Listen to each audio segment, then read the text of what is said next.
like a goddamn sailor because nothing's changed.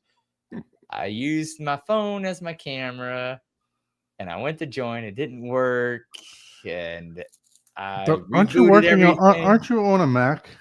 Yeah, I am on a Mac. I know, and So, that's what's Apple, frustrating. I'm like, and you dude, have an Apple phone too, right? I was thinking this is like a Windows issue. Why? And dude, I was cussing like a sailor. I was like, no, it's like nothing's changed. It should just work. It wasn't working. Anyways, welcome to the podcast. I don't even know what episode this is. Welcome to the 99th episode of the Home Theater Hub. It's probably going to be the most boring one. Yeah, it's we got some issues going on over here because we got handicapped Chuck, and then we got me who went through a traumatic experience with my son in the school today. Oh no! I'll talk about that just for a second about how incompetent school boards are, and then just with a long week of work and everything else. So probably going to be a not too long of a show today, guys. So but thank you all for being here. Appreciate it. So yeah. So and live or after, yeah, always appreciate it. And you know what? I'm not even going to log into the YouTube stuff. I'm just going to literally comment as I see the comments come in on there. This. You go. Just comment right on there. That's the way you should do it. Just click down here where it says all. Just click your own name and you're good to go. Yeah. On the bottom right. So, but welcome everyone. Welcome everyone to the 99th edition of the Home Theater Hub. Appreciate everyone for joining.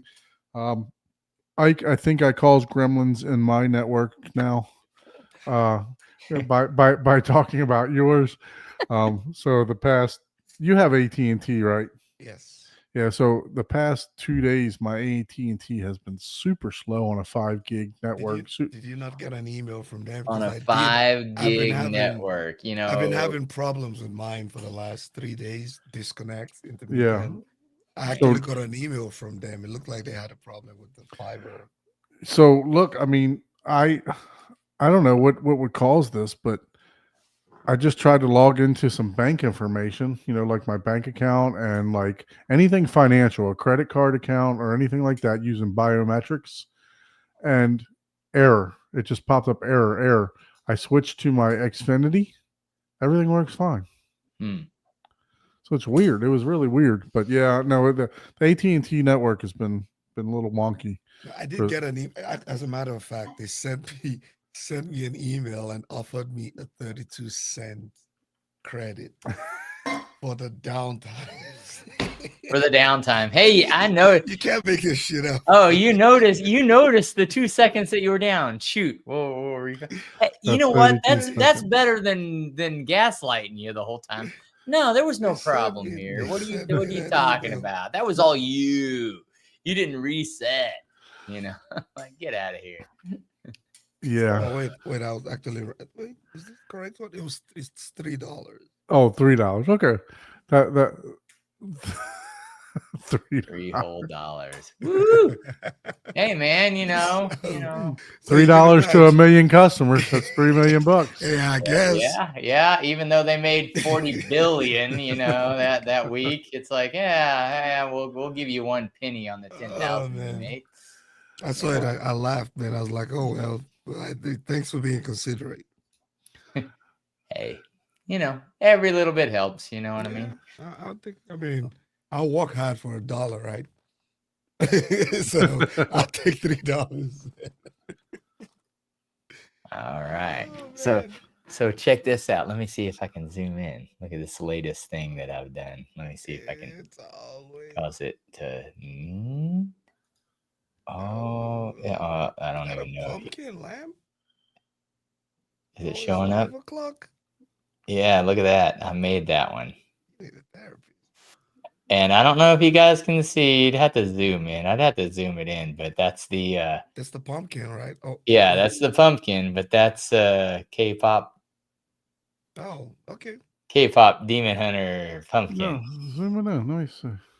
Oh yeah. Oh, you got the spooky ghost. Oh, whatever. Yeah, look at that, man. Oh, nice. That's And then, of course, this is one of my best friend gifts for my Nice. birthday So, this past weekend. So, very anyways, true to nature. And yes, happy birthday in arrears. So Yes. hey, Happy birthday. yeah, I'm not even gonna it was ask pretty how fun. I much. love I'm tons not of gonna people ask came how over. much It, beer it, you it, drank. it was a great time. It was a good time. It was fun. How much coffee did you drink? I'm not gonna ask about the beer. I didn't drink any coffee because I knew I'd stay up if I did that. That's the problem with the coffee, man. It'll keep, dude. That I have to stop drinking at noon any coffee because otherwise my body thinks I'm like 18 and can stay up until 3 in the morning. I was like, nope. So I've been tasked to ask you about a good coffee machine because my wife, we have the little K cup machine, right? And Mhm. K she's cups are great for your, hey, I gotta go, hit a button, well, so she told me that they're no longer doing anything for her because in the hospital she works at, they have a Starbucks, and she's used to a three shot espresso, uh, ooh. white mocha, blah Oh, blah blah, venti, whatever the hell, and everything else, right? So let me ask you this. He doesn't know what Is asking. is this something that would sit possibly outside of the home theater to impress the guests? yes, Okay.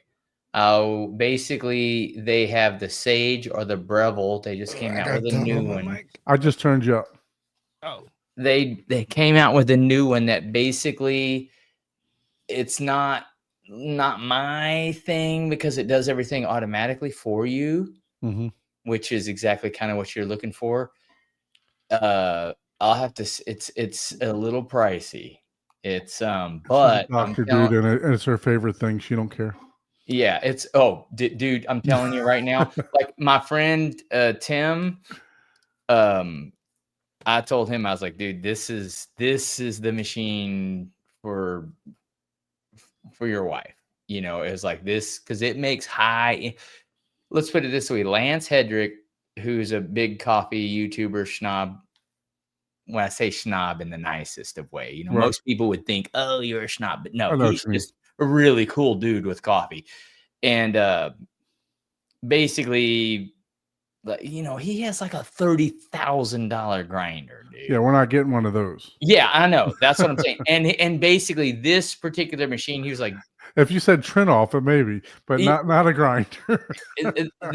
he literally you was. can actually get a coffee maker that comes with a trainer. Yeah, exactly. give you an He was idea out like, there. this particular, and I'm totally 50,000 foot view paraphrasing here. He was like, this machine makes coffee better than a lot of, if not most, coffee places you go to. Okay.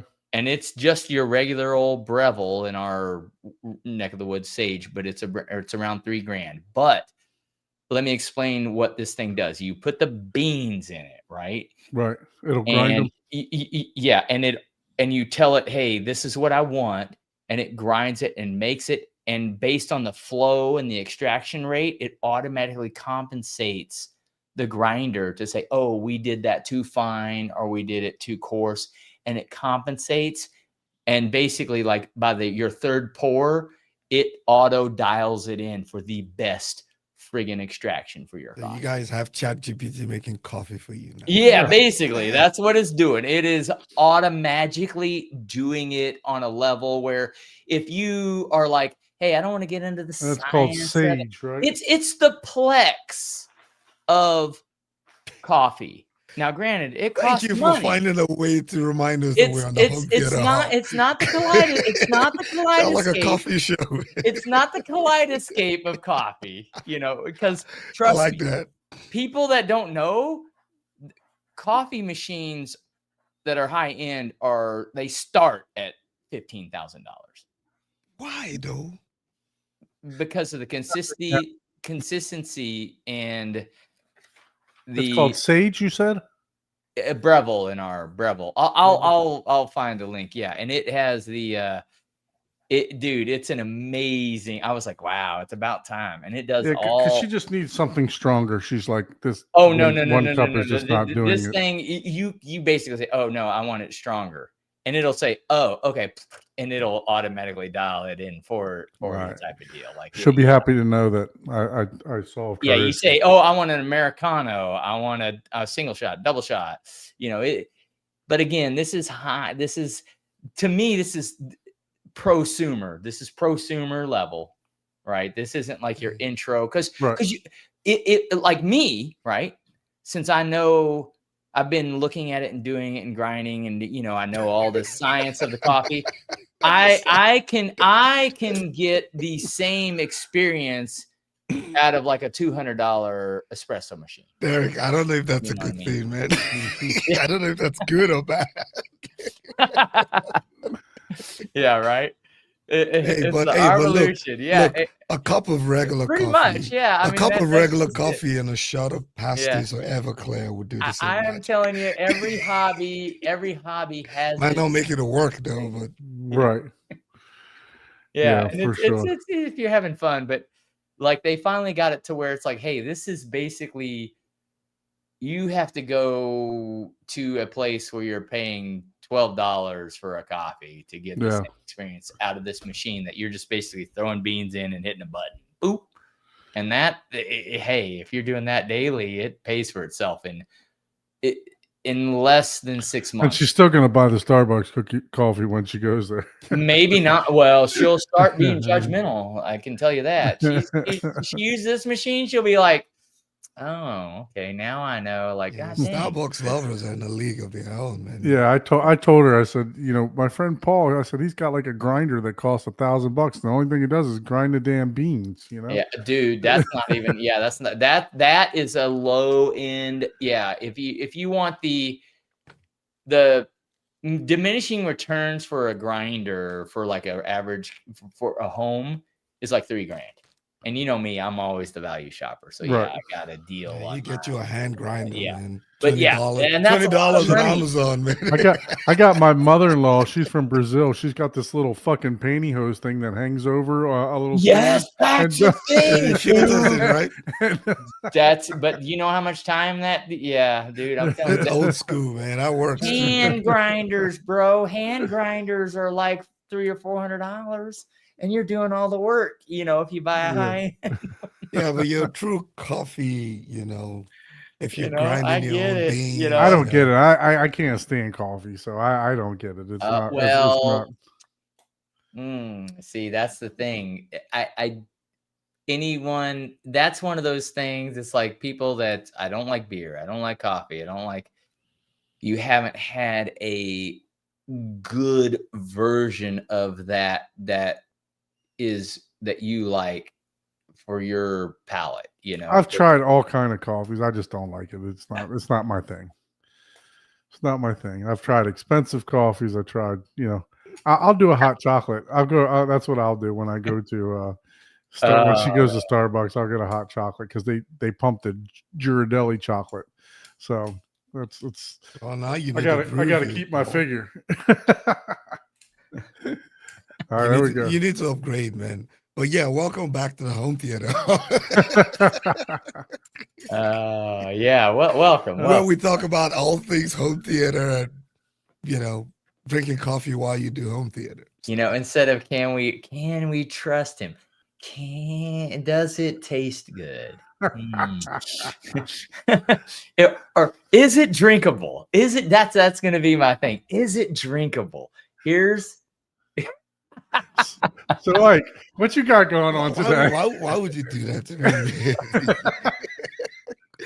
Why would you literally do that to me? As soon as I saw that, I'm like, man, what do you do to piss him off? So if you guys notice, Ike's sitting a little bit far back from the mic today. Ike's got a minor injury going on. Yeah, because I went to soccer practice with my daughter, and I decided to go race with the kids, and one of my high muscles just gave up on me, and I literally went face down, head turned over, boom. Less than about an hour ago. So he made it about right there. And then, I couldn't resist. I apologize. oh, man. So it's been a nightmare for the last. I'm sitting here with an ice pack on my legs. I cannot imagine. And you guys know I'm in- Miguel. I'm Miguel, in severe pain. my buddy, he tweaked his back this last week. Hey, look who's in the chat laughing. Going around. Look, so much for. Oh, really? That's how you know you're friends, when they're making fun of you when you're down. You know that? his wife's on there laughing. Yeah, exactly. That's Man. it's Really, like, get up, Oh, man. gosh. It was crazy, man. As soon as I went head down, it's like, oh man, not my ACL, man, not my hamstrings, man. I'm like, So this is man, brand can't- new Brand new Porter, from this huh? area. Guess. American Porter. Look, you guys recognize this in the audio community, Lawrence, right? Or Lawrence, yeah, that's Martin Logan. yeah, I think you I guys. just should- I was going to just say made a you phone. guys should know that. That's why I thought, you know what? Let's tie things together right here. I just made a Martin Logan purchase the other day. Yeah, there you go. Yeah, I got to hide my face. Apparently, but Well, that's what we're gonna try Jessica this. says too. You know? But That's a Lawrence. We'll call I'm this on a roll the today. Martin. We'll call this the Martin Logan sound experience right here. oh man, no. Sorry, Ike. I'm sorry that you got injured, but it is funny. hey, everybody's laughing at me, man. I'm like, all the parents are gonna talk about me at dinner tonight. Yeah.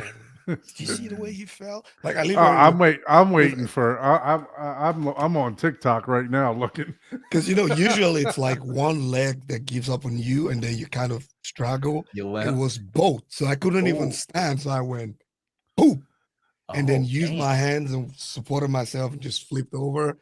And I stayed down there for like 10 minutes, man, catching my breath. I'm like, who asked me to do this, man? Yeah. Oh, Damn, goodness man. gracious. Well, yeah. So I had an eventful day two myself. Just to keep it long story short, school board sucks.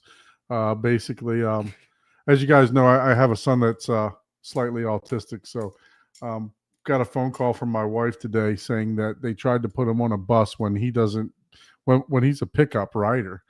So luckily, we have like we have they're called RBTs. Basically, we have one of them that goes with him and goes to after school just to kind of help, with everything. And she called him about 2 steps from getting onto a bus. So needless to say, I had to do everything that I could do from getting trespassed when I visited that school today. So it was not a pretty sight. So yeah. So yeah, that was a scary moment, but some people are feeling the wrath today for sure. So but yeah, so I had that happen today. That was a rush to the school at 2:15, And I hate stuff like that. And it always, it's like, man, why is it that it's only the squeaky wheel that gets the grease? You know what I mean? Yeah. It's Yeah, like, so- man, I hate that. But you have to, especially in a situation like that, right? Oh It's- yeah. You I mean, I have an have air tag in his book bag and his lunchbox and stuff like that. So, just in case something would happen, but yeah. never want to have to use it for sure. Oh, yeah, exactly. So, That's the point. It's like, it's man, I feel for you, man. It's I don't even know what I would do for that. Man, like I said, I had to restrain everything inside of me of not getting trespassed from that school. Yeah, I hear you. And I mean, I it's just, it makes you wonder, like, how, where, what breakdown is this? This is like, this should be repetitive at this point for everyone. The issue is that, I go to the school and the after school people tell them, oh yeah, they told us he was a bus rider today. And I'm like, in what world has he ever been a bus rider? And they were like, well, he's never been a bus rider. I said, yeah, exactly. You're the director of this place and you don't seem to think that that's odd. And you should give me a call to find out if he's a bus rider or not. You know? Yeah, So- I'm just glad, And then on top of that, on that. then on top of that, the assistant principal was like, well, I think he just got into the wrong line. I'm like, no, dude, they already told me what happened, that they thought he was a bus rider. Yeah. Yeah. So don't try to blow smoke up my ass and tell Don't me try this to is what happened. Don't try to placate me. Yeah, Yeah. yeah. That's that. Yeah. Everybody's trying to cover their ass. And Mhm. it's like, well, and I'll go a step further. Like that's horrible. But at the same time, it's like, man, we live in a society now to where it's like, if people weren't like, oh, if it's your fault, you're damned forever, you're gonna lose everything you ever worked for, people may actually own up to their mistakes. But the way everything is nowadays is like, oh, I got to try to hide the fact that, oh yeah, I kind of pushed him over into that line, my bad, whatever the case may be. It used to be where people would be like, oh no, I did that. The person that did it was like, oh, I did that because I thought, and then they would learn. Look, I can understand if it was the first week of school, first day of school. But we've been going to months. We're 2 months into school. Yeah, exactly. And that's what I'm saying. But man, nowadays everything's like, it's like, even at work, it's like, oh, if something happens, like, who made the last mistake? That's the person that's going to get fired. No matter, it could have been a 10 out of 10 for the last 10 years. And then if something happens and they made one mistake in that one situation, it's like, oh, well, then we let that guy go. Like, wait, what? That doesn't make sense. That's how everybody tries to hide any mistake they make. Yeah. Well, you guys getting a glimpse into all of our lives today. So. Hey, you know what? Sometimes that brings it, around to where it's like, we watch movies to try to get an escape. We try to relate. We try to have fun, and that brings us around. Ike, you were laying on your back. Did you watch any movies on the ceiling? So he was watching the clouds. Yeah, I was watching the clouds. I was counting the stars. There was actually no stars tonight. I did observe that. Hey, honey, is that an extra mirror? I don't remember that mirror. I tried to look for the full moon. There wasn't any out tonight. But yeah, well, I tried to watch I don't know if you guys watch this on Amazon. It's the Terminal List, Dark Wolf, the new series. Well, the next series. I don't watch series at all. So that. Oh, it's a good action pack. And what it's a shooters, shoot 'em up service is it on? It's Amazon Prime. Amazon. Oh, okay, I do have Amazon. So. Yeah, it's the Terminal List. It's shoot 'em up. It's like cool. If you watched any of the Navy SEALs, the team Team 6, or if you watched what's the original one that came out, not Delta Force, but I can't remember. But it's a really good, it's not. It would put your home theater to test because it's live shooting. It's action packed.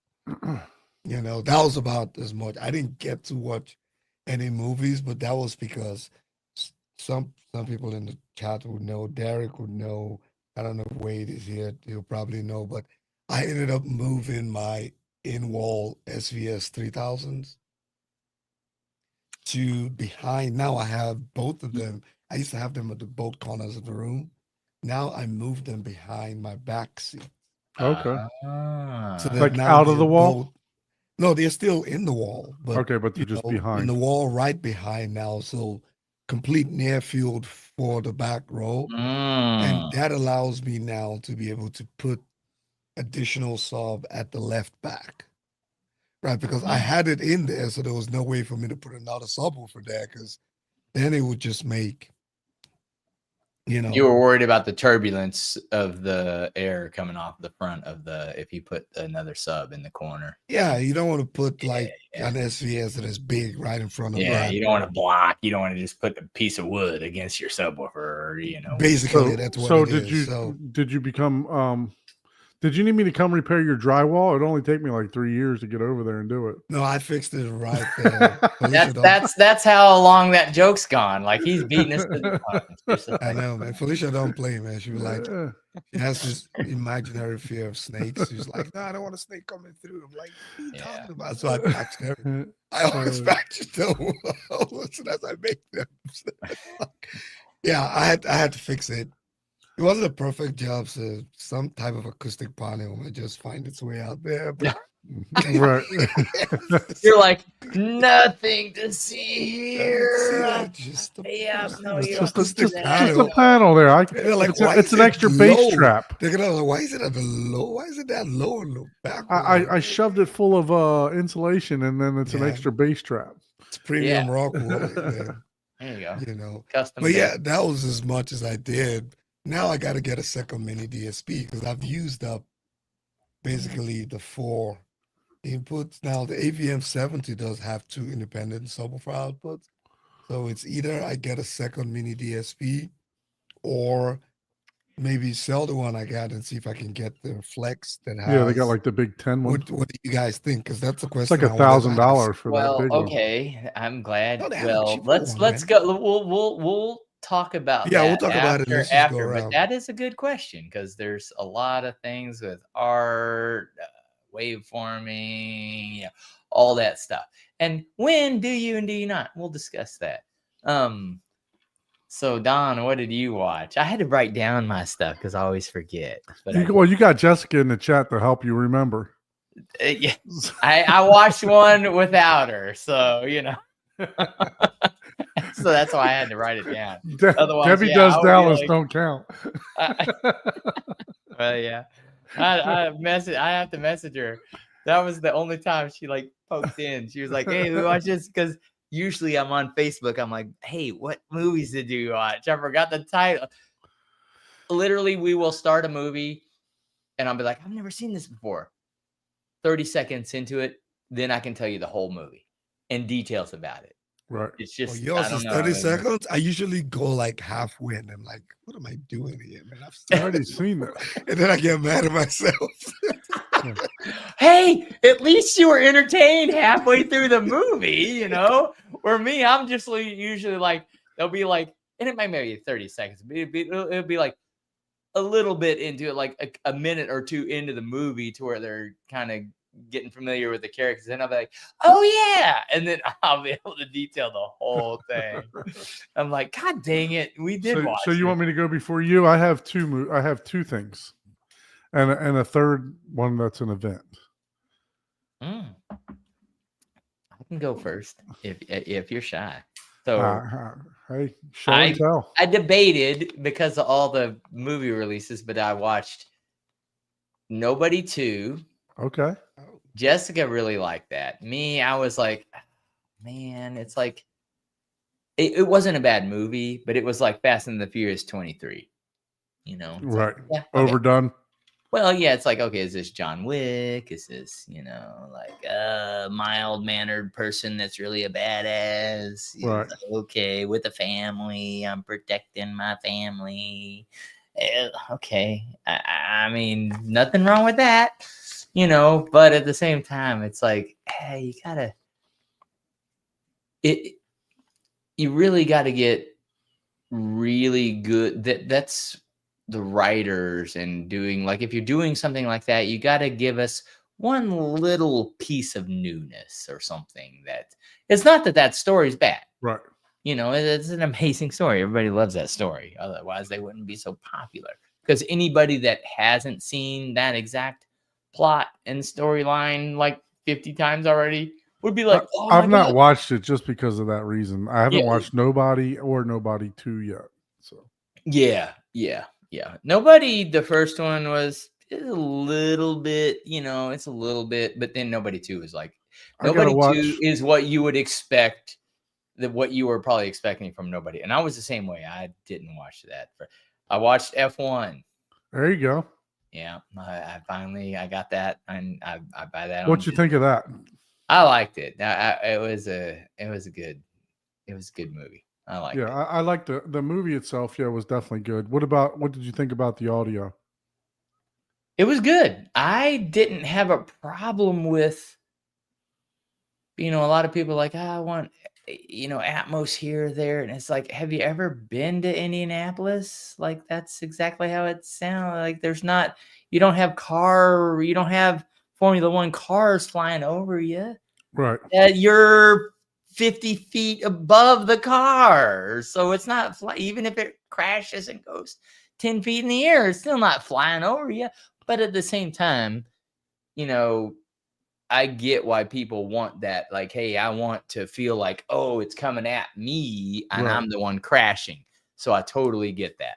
But as far as like the audio, there's nothing wrong with it. I enjoyed it. Nothing was distracting about it. I wouldn't say that there was anything, I don't know. It's hard to do like, oh, what's a new demo or what's something that's really, even though the demo scenes, I wouldn't even have picked the demo scenes that we had whenever we were at Cedia. I was just like, yeah, I mean, it's a good demo scenes because it's F1 and it's a newer movie. Right. Yeah. So, and you know what? Hey, maybe there's, hey, if you're certain vendors or manufacturers, you got to promote certain movies. Right. So I don't know all the behind the scenes when it comes to that. And that could be, but yeah, F1, I liked it. It was a great movie. Now, if you're all super trying to be, oh, this isn't accurate, that's not how the story was, blah, blah, blah. Yeah. Okay. I get that too. But actually from what I understand, like the director or like the people doing the sound, they were like actually like real Formula One drivers that when there was super picky about some of the sounds. I read that. Yeah, that was my whole point. It was like, no, it sounded as if you were there, but but like I said, I've also went into, well, I understand how some people might not like that because they want to feel in the act. They want like the wind's rushing over them. Overemphasize like, oh, all this stuff happening, right? And it's just like, no, it was real. It's like sometimes, it's just, it's one of those things. But yeah, to me, I enjoyed it and it wasn't distracting. And I've seen several F1 because I was born in New Albany, Indiana, and I've seen a couple F1 Indianapolis races. They're a lot to me. Nothing against NASCAR. I love the fact that you can bring your own beer. A lot of left turns. Yeah. I wonder if we switch it to right-hand turns, how long the race is. No, just kidding. That's a total joke. Also, I watched Fantastic Four. Yeah. And you watched some recent movies. You know what? That was, if you didn't call that if it wasn't labeled Marvel, I would have thought it was a different superhero movie. It was cute. There were certain scenes in there that was like, oh wow, this is more like almost like true comic book.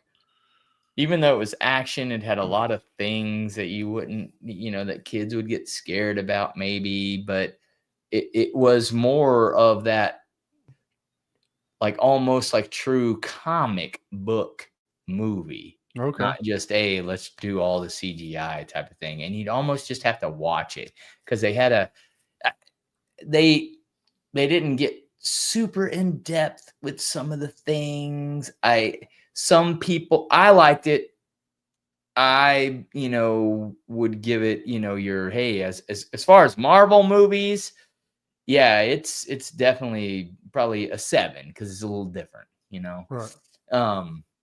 But some people may be like, oh, that's, you've seen all the things, but just the way they did it, again, it was just they could have developed a little bit more of your connection to some of the characters. Yeah. But at the same time, you can't have like a 4-hour movie. You know what I mean? So it was actually but I was just about to ask how long was it, because that wasn't my complaint. But if someone did say, oh, I didn't feel that, they feel like they rushed this, I could understand that. But to me, I was like, okay, yeah, it found, someone could say that this was the intro to the Avengers Doomsday only. And that's like the only, so they could they could say that, and I would be like, yeah, I get you. No, and I'm not saying that you're wrong, but the movie was well enough to where it's, it was worth a watch. I was like, oh, okay, yeah. So what about the sound? How was the sound? It was, now we're going to go back to the, how was the Superman base or the Fantastic Four? Because, there's all this drama with, I understand both parts of how some people would be like, there's no bass in this, there's bass in this. To me, in this movie, the sound was fine. They did, all the overhead, whatever. They did the painting, but let's be real. Most people, when they talk about the sound, they're talking about their bass. What they did in this movie, they rarely do in movies, and they didn't have the one bass button. It's like, oh, hey, here's an impact moment. Hit button 5. Oh, here's another impact moment. Hit button 5. They had different layers of bass, and whenever there was a certain, I don't want to spoil any of the movie for anybody, but where there's something that should be more impactful, that's where they use the bass. So some people are like, there's no bass in that movie. Well, yeah, because they only did it whenever it was appropriate. So some people don't like that. Some people like the constant, hey, every time a door slams, I want bass button. Oh, planet got exploded. Hit the same bass button. Oh, hey, I stomped on the ground. Hit the same bass button. It's like, some people love that, because they just want to, feel all the tactility in their room and experience all their, bass shakers, or even if they don't have the thousands of dollars worth of equipment, they want to feel and experience that. But, this was more of a, hey, to me, they did a really good job of the sound. It was like more of a classical, Marvel sound stage. It wasn't like overdone in any scenario. So some people would say, oh, it wasn't that good because it wasn't overdone anywhere. It was just like, hey, we're doing all this in this, movie. Right. It sounds good. Sounds good for sure. I haven't seen it yet, so I definitely want to get out there. Hey, I will be watching the 4K The Sound of Music here within the week. So before I go into my list, you have another one or no? I have. Let me see if I can pull this up. So I pre-partied. Hey, Skylake, you should come on the show, man. Hey, come on the show. Yeah, we've asked you to email and everything else. If you want to join on the show, if you want to come on the show, experience, all are welcome, man. Like, absolutely, we're doing our best to communicate to them. All right, here we go. This is. We always talk about we always show the beer that I drink. Now here's what I drank prior to coming here. There we go. This is I won't even mention price, but this is Sam Adams Utopia. And it is every other year, if I'm not mistaken. And it's a 30%, 25 to 30% ABV is what it generally is. And this year, this is Jessica's favorite version. It can, from what I'm looking at here, it can definitely range in price too. So there's a 2021 edition. There's a 10th anniversary edition. Oh, you're just looking at the bottles? If you get the bottles, the bottles sell. Okay. The bottles will resell for more than the actual liquor. Anyway, so that was fun. That was unexpected. I was like, oh yeah. I was like, that's the bougiest of bougie beers. Well, one of that's like in the top 10 like world bougie of bougiest beers. Yeah. So, but yeah, it's a really, like, every couple years they brew a different style, a different take, and it like I said, it's 25 to 30% ABV, and they do limited editions. As far as like it's only made in these 700 milliliter bottles. There's no such thing as like a keg of it. Doesn't exist.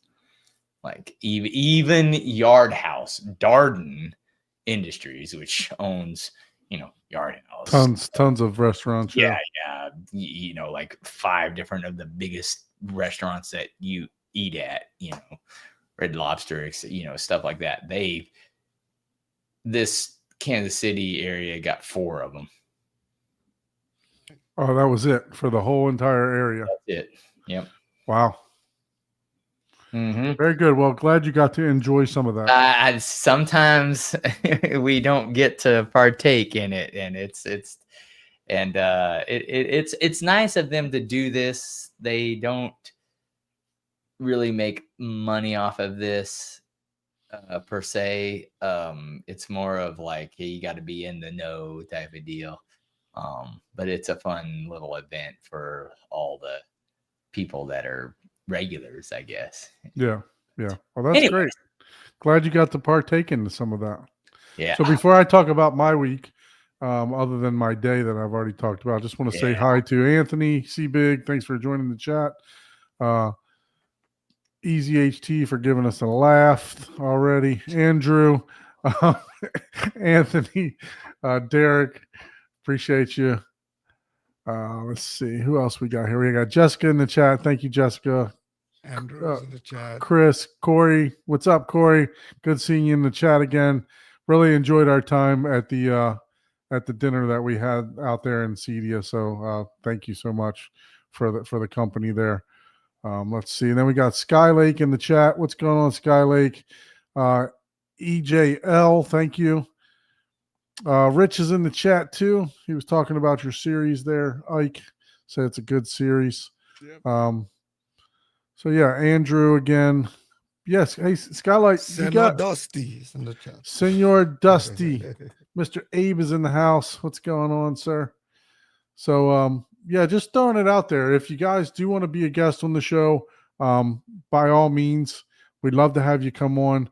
Just send us an email to hometheaterhublive@gmail.com. We'd love to have you as a guest. If there's something that we're doing that you think we could do better, come on and show us how to do it. We're all open for sure. So no offense to anyone, but we're just amateurs here. We're just trying to have fun and vent and get away from our everyday lives, right? On a Thursday night. So appreciate all of you guys joining. Appreciate that. All right. So for me, I watched something that pissed me off. Is actually what I watched. But what you were James Bond? No. So I watched a Netflix documentary. Oh boy. And it was 100% body cam footage. An hour and a half of body cam footage.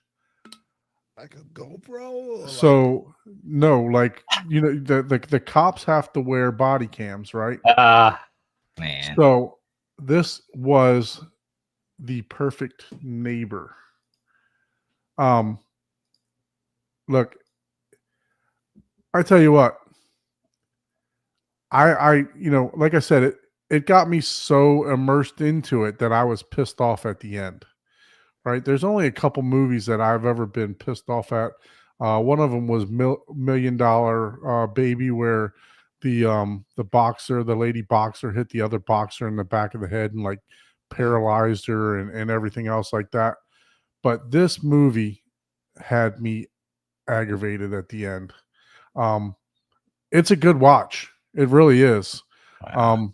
I would say, if you, it's about this lady here. Basically, she kids kept playing in the side yard next to hers, and she would call the cops on the kids like every other day, and finally just lost her shit. I'm not going to give the end of it up, but it was really a really good movie. As far as I don't like the outcome of it by no means. But as far as I've never seen a movie made like this before, and just using basically public body cam footage that you can put together. Oh wow. Yeah, so it was really good. So I would recommend watching it. It does talk about certain laws, and even my wife were having a discussion afterwards about, because in Florida we have a stand your ground law, and her and I were getting into a debate about it, right? So it'll definitely get you thinking for sure. Oh yeah, So, that's a tough thing, right? Because I mean it is. It's just there's so many things that people don't like. I think I even had this discussion like this week because I made a comment, and someone, also was, into psychology, and they asked a question, and I was like, no, you're absolutely right. I get defensive or, whatever, maybe am more judgmental because when I was a child and my entire youth life up to 18, everyone attacked me. I was an easy mark, right? So I instantly go on the defense. right. Well, because 110 out of 99 people would go for me, right? So, what do you expect? And then for someone to buy or own their property, like, well, hey, what are you doing are you trying to, even though it might not be used, right? So one person might look at something, and I haven't seen this movie, and say like, well, you're not using it. You should just let people use it. It's like, well, I did this because I want this extra barrier or this extra beauty of my own. Why are you trying to take from me? You're trying to say that you own what I worked for, so there's two parts to it, right? And you don't know the two people, right?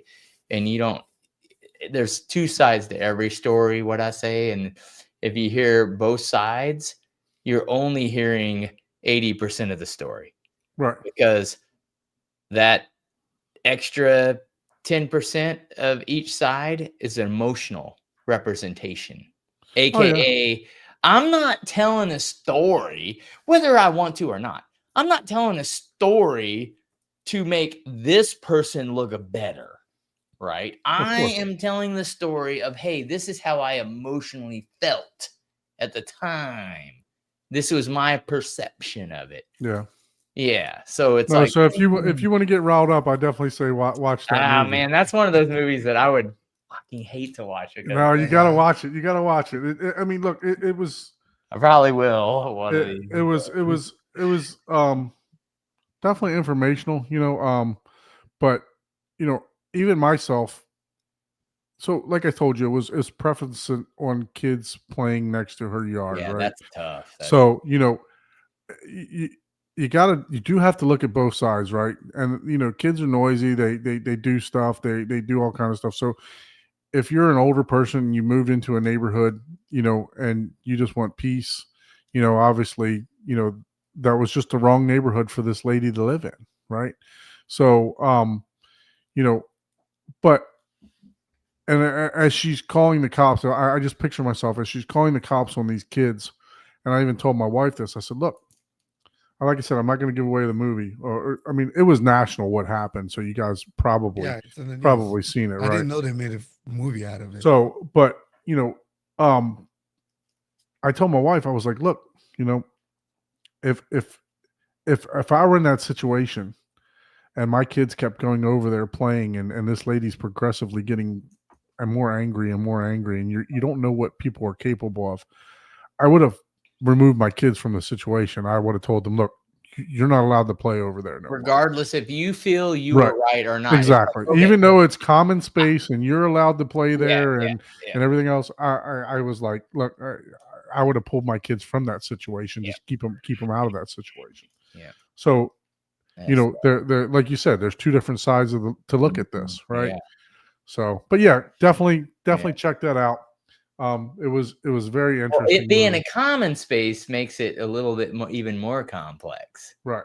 Like if you're moving next to a park, you could expect park activities happening. Do you not? You know what I mean? Like if you move next to a nature reserve, right? And again, that makes it that much more complicated. And and that, you know what, that makes good movies. You know, yep, it exactly. Your own, you know, because the reality is, you don't know what you're going to do until it happens. Exactly. You can mentally prepare, but until it happens, until you see red, you don't know what you're doing. Exactly, dude. Yep. Exactly. Yeah, so check it out. I recommend it. You know, like I said, I don't like the end result of it. I'm not recommending it for that, and by no means. Just because it's an interesting movie that gets you thinking and gets you thinking about what you would do and everything else like that. So, by no means. So if you want to get pissed off, watch Don's recommendation for the movie this week, because apparently he likes to piss you off. You know, it's like, hey, I'm building a theater. It will be revealed. Watch it. We're still waiting on it. So the other thing that I watched, my wife and I, we finished the Dexter Resurrection. So that was pretty good. We watched, it's part of the reason why I'm tired tonight too, because we watched 3 episodes last night and 3 episodes the night before. Oh, damn, dude. I was up until like 1 o'clock each night because it got that good. It really did after the second episode of the Dexter. So, hey, Skylight, there might be another Dexter. There was kind of something that was alluded to in the next to the last episode. There might be another one. I'm not going to spoil it, but there was kind of another. There was kind of another. But yeah, maybe not. You know, it's like yeah. You know. So I watched that. That was good. I would recommend, if you're a Dexter fan, by all means check this out. There were some twists and turns that weren't foreseeable. So is this a movie or a series? No, this is a series. Oh, okay. So Dexter is I think there's like 4 different. Yeah, I just looking at this, it looks like the way it's showing on here. It looks like, I was like, wait, this looks like it's a movie. Yeah, it's just showing like recaps of all the gotcha. Like that. So yeah. So, and then we got to partake into, let's see here, and this will lead into home theater, but we got to partake in a museum. We've done that before. Yeah, that's cool. Super Blue. So this is that one. So this room right here with the flowers, it was totally immersive, with probably like 25 to 30 projectors hanging from the ceiling and on the walls. And when you I don't know part with the stairs is different. That looks wild. Yeah, so that was a mirror maze room with an upstairs with a couple level upstairs and stuff like that. So but that room, let's see if there's any pictures or anything. No, they want you to buy tickets. They're not going to show pictures. But I got some pictures, but I don't really like the way they turned out, so I didn't put them up here. But yeah, so I watched that room with the flowers on the wall. If you touched the wall, the leaves would drop off of the flowers and they would all go down. If you touched the stems, the flowers would grow and they would grow and multiply to the thousands of flowers and everything else. And then the floor was also interactive also, which was really cool, So we did that, and that was all done by a bunch of projectors, right? So I don't know what the what the AI or what the program behind it was. Those lights, the light bulbs that you'll see here right next, they were all on different levels, and there was 4 sensors hanging down around the room. And basically, kind of like your iPhone works to see your heartbeat, it literally, you put it right above your palm, and those lights would flash to your heartbeat. Mm. So that was pretty cool. And then obviously this was a mirror maze, and there was some other projection stuff too. But yeah, we got to partake in that. The main reason we went there is because stone crab season opened up for Florida on the 15th, and I've been craving some stone crab. So I told the wife, I said, "Hey, let's go to South Beach. Let's get some stone crabs from the most famous stone crab Now, place." what is stone crab? Is that crab that's been to Colorado and back? Yeah, exactly. Exactly. What I is did not stone see that one crab? coming. Yeah. So, but yeah, no, stone crabs. You don't eat the body; you just eat the claws, is what it is. Mm. So What's up, they're. Ryan? So yeah, so they're. But yeah, they. I told them let's go to the most famous place for stone crabs, which is Joe's down in South Beach. So we went down there, spent a little time at the beach. Oh, It was yeah. 85 and sunny. Man, you must have been having a good time because So, yeah. people in Florida, they don't go to the beach, man. Yeah, I normally don't. In case people don't know, Yeah, it's like my son loves the beach, but you're well, correct. yeah, I've been here for 6 years, and 6 years, and I've been to the beach twice. So you're correct. That's what I'm just saying that, like.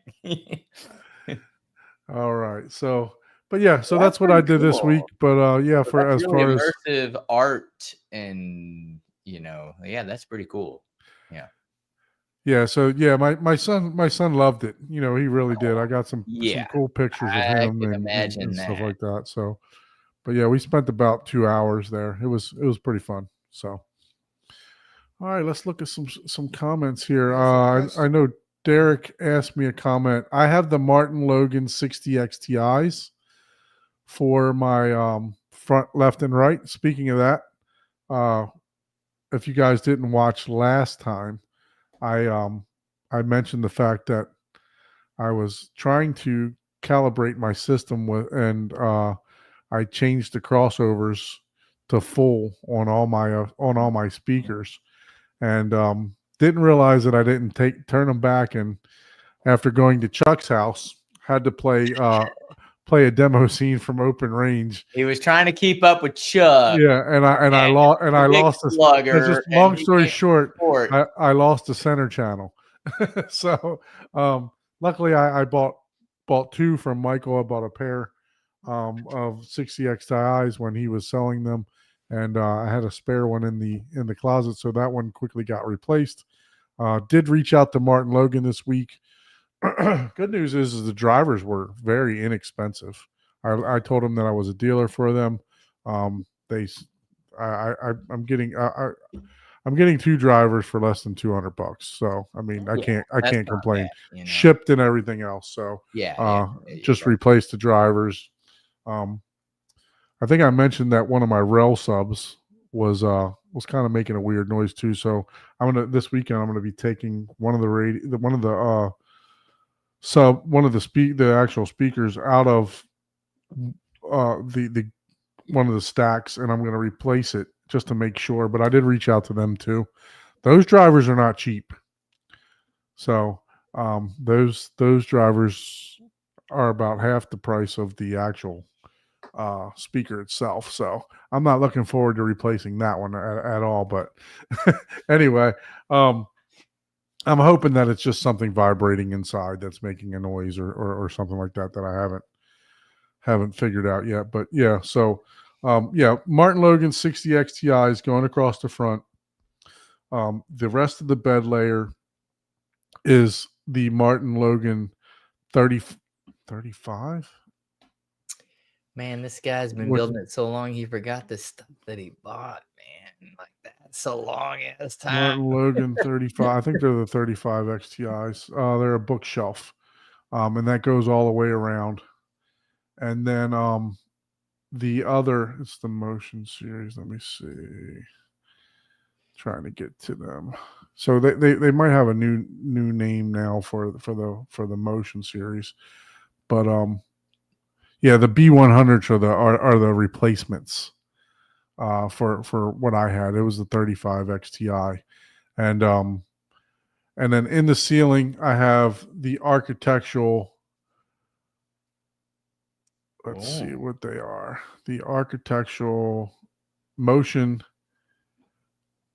XTC8s, which they're angled, and then I actually use the same angled speakers for my wides. So it's these ones down here on the bottom.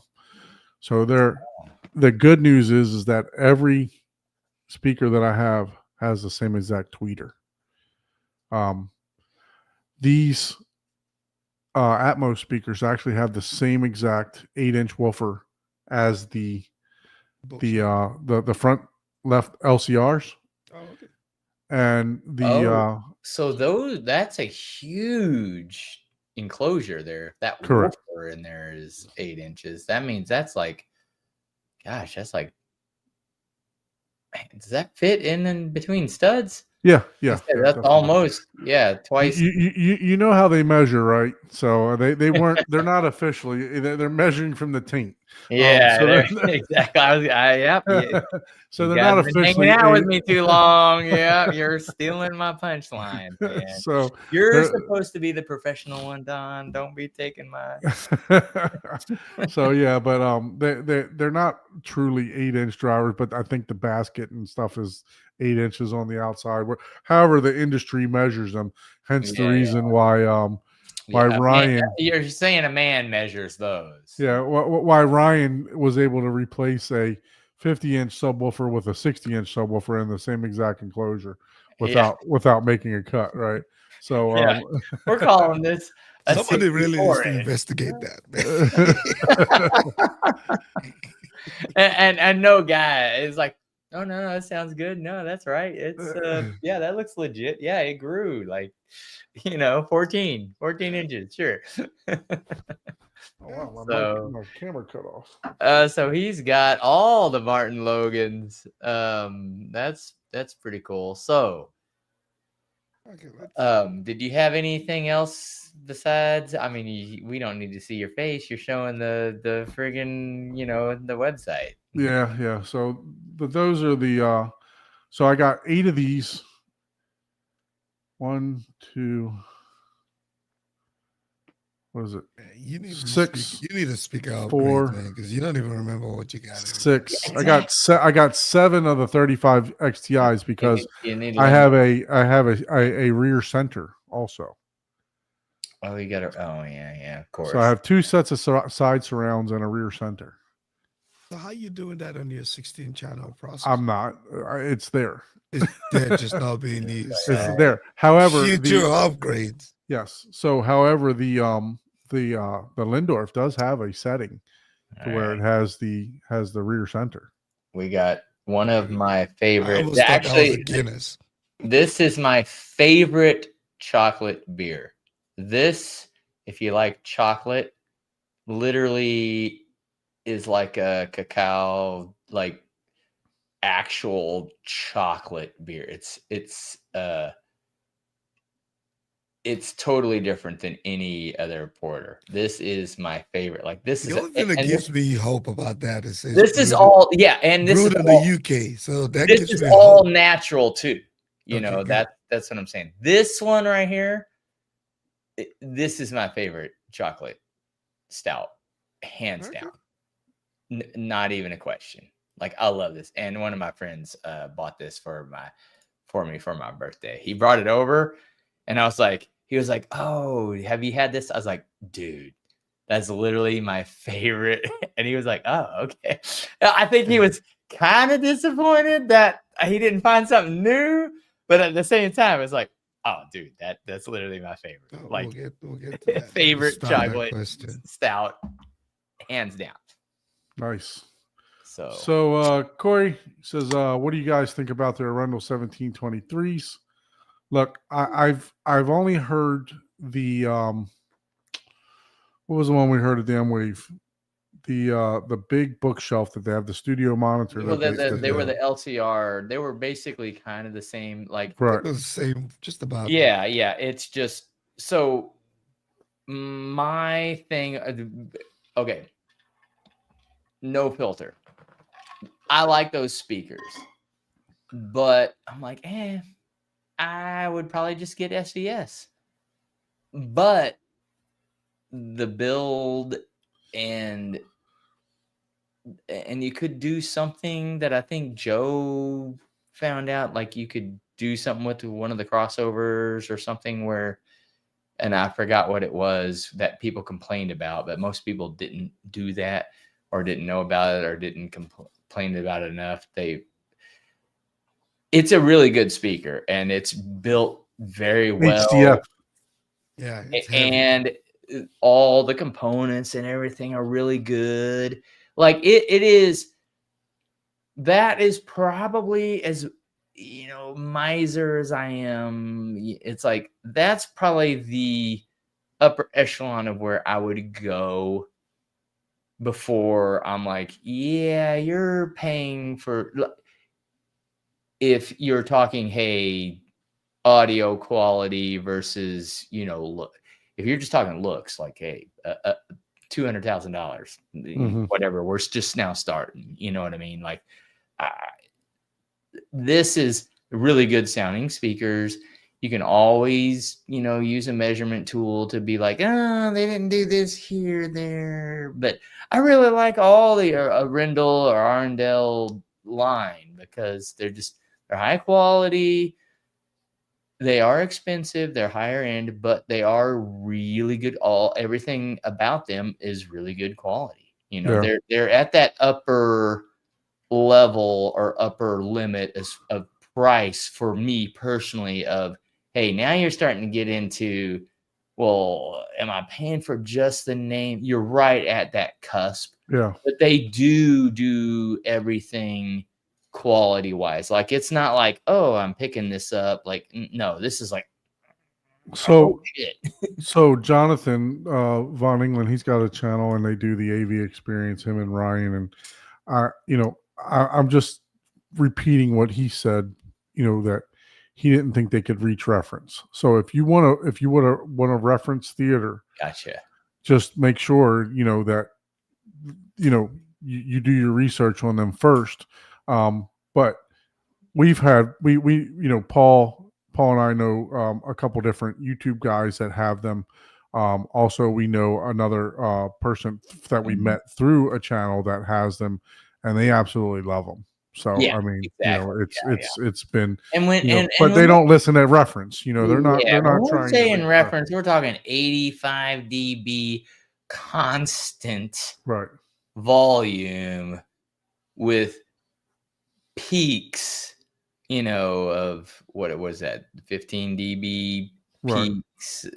And most people aren't listening to that. So, that's one of those things where you have to judge for yourself. And when it gets to that price point, it's like, and it also depends on your room size, right? Like, if you're trying to do that and you're like 100 by 100 foot room, it's like, yeah, probably not. That's probably not the right speaker for you. Yeah, and it'll depend on what you're trying to do, right? Are you trying to, for example, replace your front three with Arundels? Are you trying to get, your entire speaker set up depending on how many channels you have, right? But like Paul said, they're well built.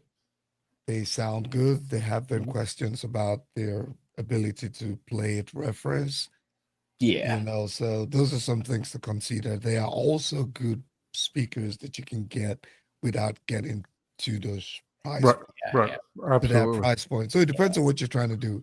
If you're trying to replace just an LCR, probably, good. If you're trying to replace an entire bed layer, maybe 7 speakers, you probably might consider other brands. No name specific, but I think they're fantastic. From what I heard, they're good. From what we've heard, they play well. they look good. If you're not gonna hide them, they look good. So one thing that I do have a more prolific opinion on is what what Skylake is saying here. Skylake, I've heard several JTR systems. M-Wave, I've been to people's house. I've been to the Scott Newby's house. If you've not heard these, you don't know what you're talking about here, bro. They're good. They're not trying to reinvent the wheel. They're good speakers. They definitely pack a punch for sure. Yeah. You know, the subwoofers are fantastic. They do not sweat at all when you pump power to them. So they are great speakers. I don't know the whole. I'm sorry. I don't know. Like, is he talking about this comment? But is he referring to the new ones, the Kalos or whatever? Yeah. I'm not sure. I haven't heard those ones, but I want to know what he's talking about as far as like what are you referring to their new line? So I've heard the Cantos also, not the Cantos, the Kalos or Kalos. Kalos. I've heard the Kalos. I heard them in Scott Newby's house. Yeah, I'm just before I comment, I'm like, well, I was like, did they say that they did anything new, or what are they trying to like? I think they just made it slimmer and look better. Because for yeah, people like if me, if you're talking about the new model, I think that they're just trying to appeal to a wider, more than the black box. No offense, right. No, but the truth is that's always been my issue with it, right? I like to. I don't know about putting 9 of those in my room because they just don't. I would enjoy the bass and the sound. Yeah. But after 6 months, I'm like, man, I want to walk in and look at some pretty speakers. So I think the new lineup is targeted towards that. Behind the screen, JTR, without a doubt, they are using high-end components. Like they're not using the and this is what people don't understand. It's like if you're trying to show off, right? That's different than I'm wanting to have an amazing home theater experience. Amazing home theater in an 8 by 12 foot room. Doesn't take anywhere near as much as what is capable of a JTR. And I will say this. When we first experienced Per Listen versus JTR at the Lade Center, dude, and I'll just be blunt, those Per Listens sounded like shit compared to the JTRs. Those JTRs are like whatever, and we're like 50 fucking seats back, and they were just like whatever, and compared to a speaker that costs 3 times the money. So it's, what are you going for? Where versus, like, I'm not saying the Per Listen's garbage. I'm just saying in that scenario, in that situation, I would have definitely JTR all day. But if you want something that looks amazing, that has a more vertical control dispersion for your application, that's really well built as well, then maybe you go the Per Listen, right? Like, because that might be your, in your 2-channel setup, So everything has its thing. So, but his question is like, is he coming? They're trying to reinvent the wheel because they're just trying to make speakers that look better, or is there something that I don't know about yet? Right? Yeah. Are they doing like some quadro sub thing? I was like, I don't know that they've said they've invented anything new. Did they? I from at least from what I've seen and heard talked about, I don't know if that's the case. I don't think that's the case. I think they're just trying to widen the appeal. And if it's about the new speakers that look better, it's like, yeah, not everybody wants to do an auditorium of 50 rows, like, yeah. I even think a lot of people who own them even misuse them in the sense that their rooms don't even allow it to, to truly shine because you're taking all the speakers and just putting them in Yeah. this small 12 by, Yep, 14 exactly, room. And it's exactly. like you got tangent, so. And now, that point, maybe just go for something that looks better versus that could. except you're Scott Dupie, right? That's a special use case because he just loves, he's doing it That's base though. for his own passion. Yeah. Yeah, He's doing it for a different. particular purpose. Yeah, He's that's not a just, hobby. That's a hobby. yeah, you that's know? a hobby for him. That's no different than that's like when it comes to cars, right? Are you racing or are you drag racing, right? Racing is you're going around corners. Drag racing, well, yeah, you're just throwing on the gas pedal and going from 0 to as fast as you can to the quarter mile or whatever length track you happen to be racing on. There's a big difference, right? Because and there's a different thing. Like, hey, if you get up to 180 miles in a quarter mile, holy moly, that's amazing. It does look good, man. Yeah. And it reminds me of the Compared to the Steinway, the Lindorf speakers we saw where you can hang them. Yep. Don't be comparing them to those, man. No, what I'm saying is just the ability to I hang really them. did like I'm not even. No, the ability to mount it on the wall, right? Yes, the Lindorf you can mount. It's a tower that you can mount on a wall. That absolutely. That's the reference that I'm making, right? But I'm with you. I get you. Yeah, what you just showed, I can rock that in my room and have 7 of them and not have a problem. Yep. And I can tell you that they have different finishes. I can tell you that that if you had 5, 7, 9 of those speakers in your room, you're not wanting anything else. I promise you that. I heard them. They are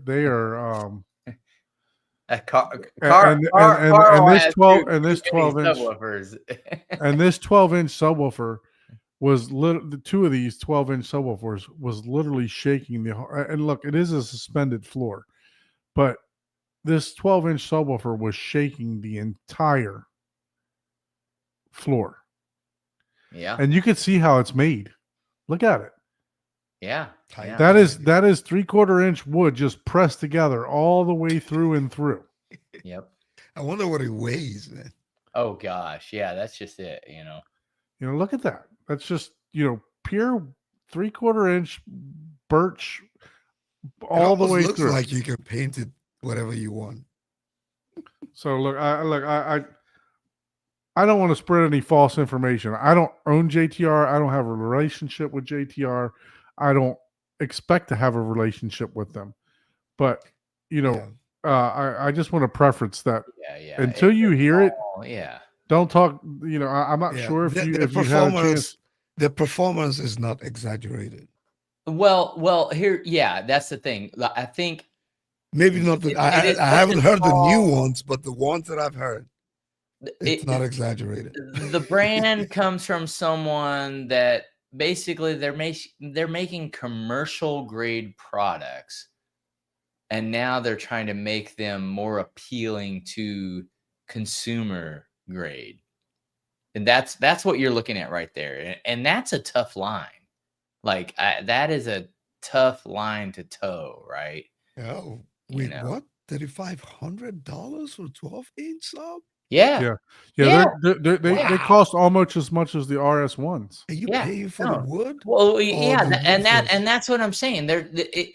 You have to understand the science. Like if you were to build that sub yourself in that quality with those components sourced, you would probably spend $9,000 in time with the time.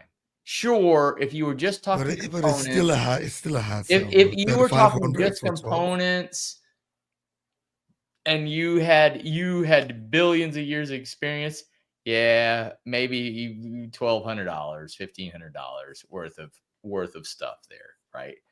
But you got to make money. You know what I'm saying? But you spent and probably lost who knows how much money screwing up 12 of them. You Dude, know what I'm saying? You can buy the SB17s, not the PB, but the Mhm. SB17s for 2,600. I would say in this scenario, I on that comment that you just made, Ike, yes. Do you need this? No, but again, it's like, well, are you trying to show off for the boys? Or are you just trying to have a No, good I think there's a experience? market for it. Oh GTR yeah, lovers, absolutely, GTR man. lovers will buy, and You everything. know? But I'm just looking at the average consumer, right? Who Oh sees yeah, a no. 12-inch sub Average versus a 17. consumer is not looking at this, you know. Yeah, I mean, look at the That's a excursion 12-inch on that. for the The power and something like that, like you could probably a couple like 1800 watts RMS or something like that would probably make that thing sound like it was like an 18 or a 21 inch, you know. Oh yeah. Don't gosh forbid we get audio, strike for sound. Anyways, I no, make that's nothing anyway, so it don't matter to me. that's a good that's a good, gosh dang, look at that. And see good that discussion right there, for a you can 12-inch see sub. Yeah. this is what's so tough about subwoofers. You can even see in that little video that you have where it's like bouncing back and forth. Like that's what's so tough about subwoofers. You're trying to control that. It looks very well. I mean, I It's expect them amazing. to be well built, given Yeah. Oh, dude. JTR's Yeah. legacy of doing JTR is stuff good well. stuff. Do you need it? No, I don't. What are you trying to? What's your end goal? If you're trying to impress the Kansas City group of bass, dude, I don't have anything. I'm If not you're even. trying to do it at your 12-inch, it will save you. I'm not even in the realm in my own area, right? I'm not even on the ladder. I'm not even on first rung. No, they look good, the bro. area, They look good for just Yeah. I think it's a step in the right direction for them. Look at the white one. I mean, the white one under there looks nice. There's two ugly guys on the TV screen. Never. I know, man. I don't know. I think it's a step in the right direction, for expanding the market share. And I think you get the option of choosing, how the box ends up looking like. I think they give you a few options now, so there's a market for it. I got to put this video out because Scott originally put like a 3-part series out from when I went to his house. So I think it's long enough now that I can put this video together, without infringing on what he wanted to do. JTR, did they invent anything new? No, they didn't invent anything new. They just make good quality, not for everyone, high output, high experience speakers. It's like there's nothing new. I mean, yeah, PSAs are another. Kyle says he decided to go with the PSA MTM 212. Yeah, you can't. I don't think you can go wrong with PSAs too, right? They're well built too. Exactly. Yeah. Exactly. Yep. They're more affordable, and that's just it. Audio is all about okay, you can make yourself go deaf with a $50 pair of headphones. Put that into perspective. Or you can be like Big Jack and Beauty of damn subwoofers. Pretty much. Yeah. And Beauty, I said. Yeah, exactly. Yeah. It's always a trade-off. And I agree, the cabinet. That cabinet is expensive. It looks expensive. If you do all your own work, do like everyone else, start a YouTube channel and filming yourself making it. Because you're trading time versus money with any of this. Absolutely. Yeah. No, and we talk about Theory Audio. Those things, some of those subwoofers they have are massive. I mean, I was at Cedia. I'm going to try to pull up some pictures of some of their subwoofers. I didn't get a chance to visit the Theory Audio room. I really wanted to. I understand they have good pro quality stuff, but I mean, next year we'll divide and conquer if we ever do any of that. You know, that is, there was so much stuff at CEDIA. Like, we just were talking about all the name brands, but like out of the, 80, 100 different vendors that people know, there was literally 300 or 400 different vendors that no one's heard about, or they're trying to make their name, and they had amazing booths and amazing displays. And it's like, man, it's like, dang, there was a lot going on there. So anyways, what about the next question we had here that I don't want to forget, besides the JTR?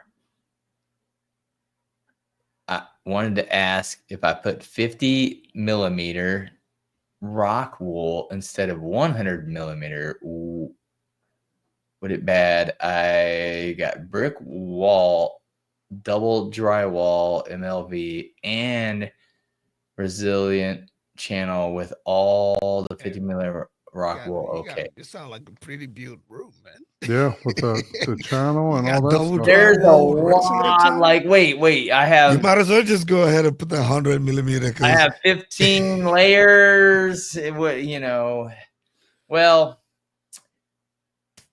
if the price point is not that different, if you're already asking this question, I would say if it's not that expensive, go with the 100 millimeter, because I get a sense that you might always perceive that as a weakness. You know, if you're going all the way out, point. Yeah, there's a good. If you're going all the way out to the brick and double drywall and the MLV, he's got mass loaded vinyl, and the resilient I channel. know. I was like, well, goddamn. If you put a 50, I think you will continue to question yourself. So I have R30 in my walls, which is probably 12. I built the stud bay 9 inches off the wall. So so it's probably a good 8 inches thick, 7 inches thick, because it almost touches the wall. Do I think you need it with all that stuff? If we were talking about you're putting it on the front side of the drywall versus the back side of the drywall, I don't think you're going to notice a difference between the 50 and 100. Yeah. But if you're putting it on the front side to absorb and all that stuff, if it's making you doubt it, if you're putting it behind it, don't even bother. Yeah, dude. Brick wall with brick wall and double drywall. Yeah, dude, what are you trying to hide inside that room? You don't even need anything. But if you're talking inside the room to decrease your decay time, the room already sounds well, it dead, depends. Man. If you could do it either way. If you do 50 millimeter and do a couple inches gap, 50 millimeter with 50 millimeter air gap, you're perfectly fine. If you do 100 millimeter and you do maybe like, a quarter inch air gap, or 25.4 millimeter air gap, or 12 millimeter air gap. Sorry, I got to do my conversions in my head. Because I still measure in bananas. But it depends on what you're going for. If you want the best, like, hey, I'm one and done, dude, go for the 100 millimeter and do 50 millimeter air gap or 25 millimeter air gap behind it. Because basically, when you're talking, and you go online, there's websites, you can Google it. I don't remember, but the thicker your absorption, the better it decreases, and more evenly it decreases your decay. But the thicker it gets, and including the airspace behind that, goes lower in frequency. And basically what you're trying to do with treatment is, hey, I'm trying to even out my decay time. And depending on your room, it's harder to decrease the decay the lower the frequencies, because it's bouncing back and forth multiple times before it even makes one cycle of the sound before you hear it. Yeah. So the thicker you get, the better you're getting. But you can't just like, oh, I'm going to put one panel over here only. But if you do like with bass, generally the corners, because of the way it bounces back multiple times, that's why a lot of audio people and, you know, people that design treatment will do the corners, because that's where, since your lower frequencies bounce in the corners, are off or all four walls before it makes one full cycle of sound. So as long as you absorb it in the one corner, it'll absorb it. Yeah, Summary I think is for me, it just boils down to the price point. If the price yeah, point but between again, 150 price, isn't you that know, crazy, if just it's go a with the 100. question, yeah, if it's a question of, I don't really want to do this, but is it worth it? It's like, if you have the funds, go ahead and do it. You won't regret it, because then in the end, it'll be a better, regardless of your speakers and your equipment, because the sound treatment is the room, treating the room is the most underrated thing. That is where you could literally spend twice as much on room treatment and get a quarter price of this of your speakers and equipment, and depending on the size, right? Like the larger, it sounds like a pretty well built room. yeah. If you're So talking, I got my, if you're doing I've all already of got this, like, yeah. I've got $1 million this, and I'm thinking, should I? Yeah, well, yeah. Most people, I don't even know anyone in the Kansas City area that has the that room loaded designs. vinyl. Where the MLV. Yeah, I don't know anybody in this area that has that.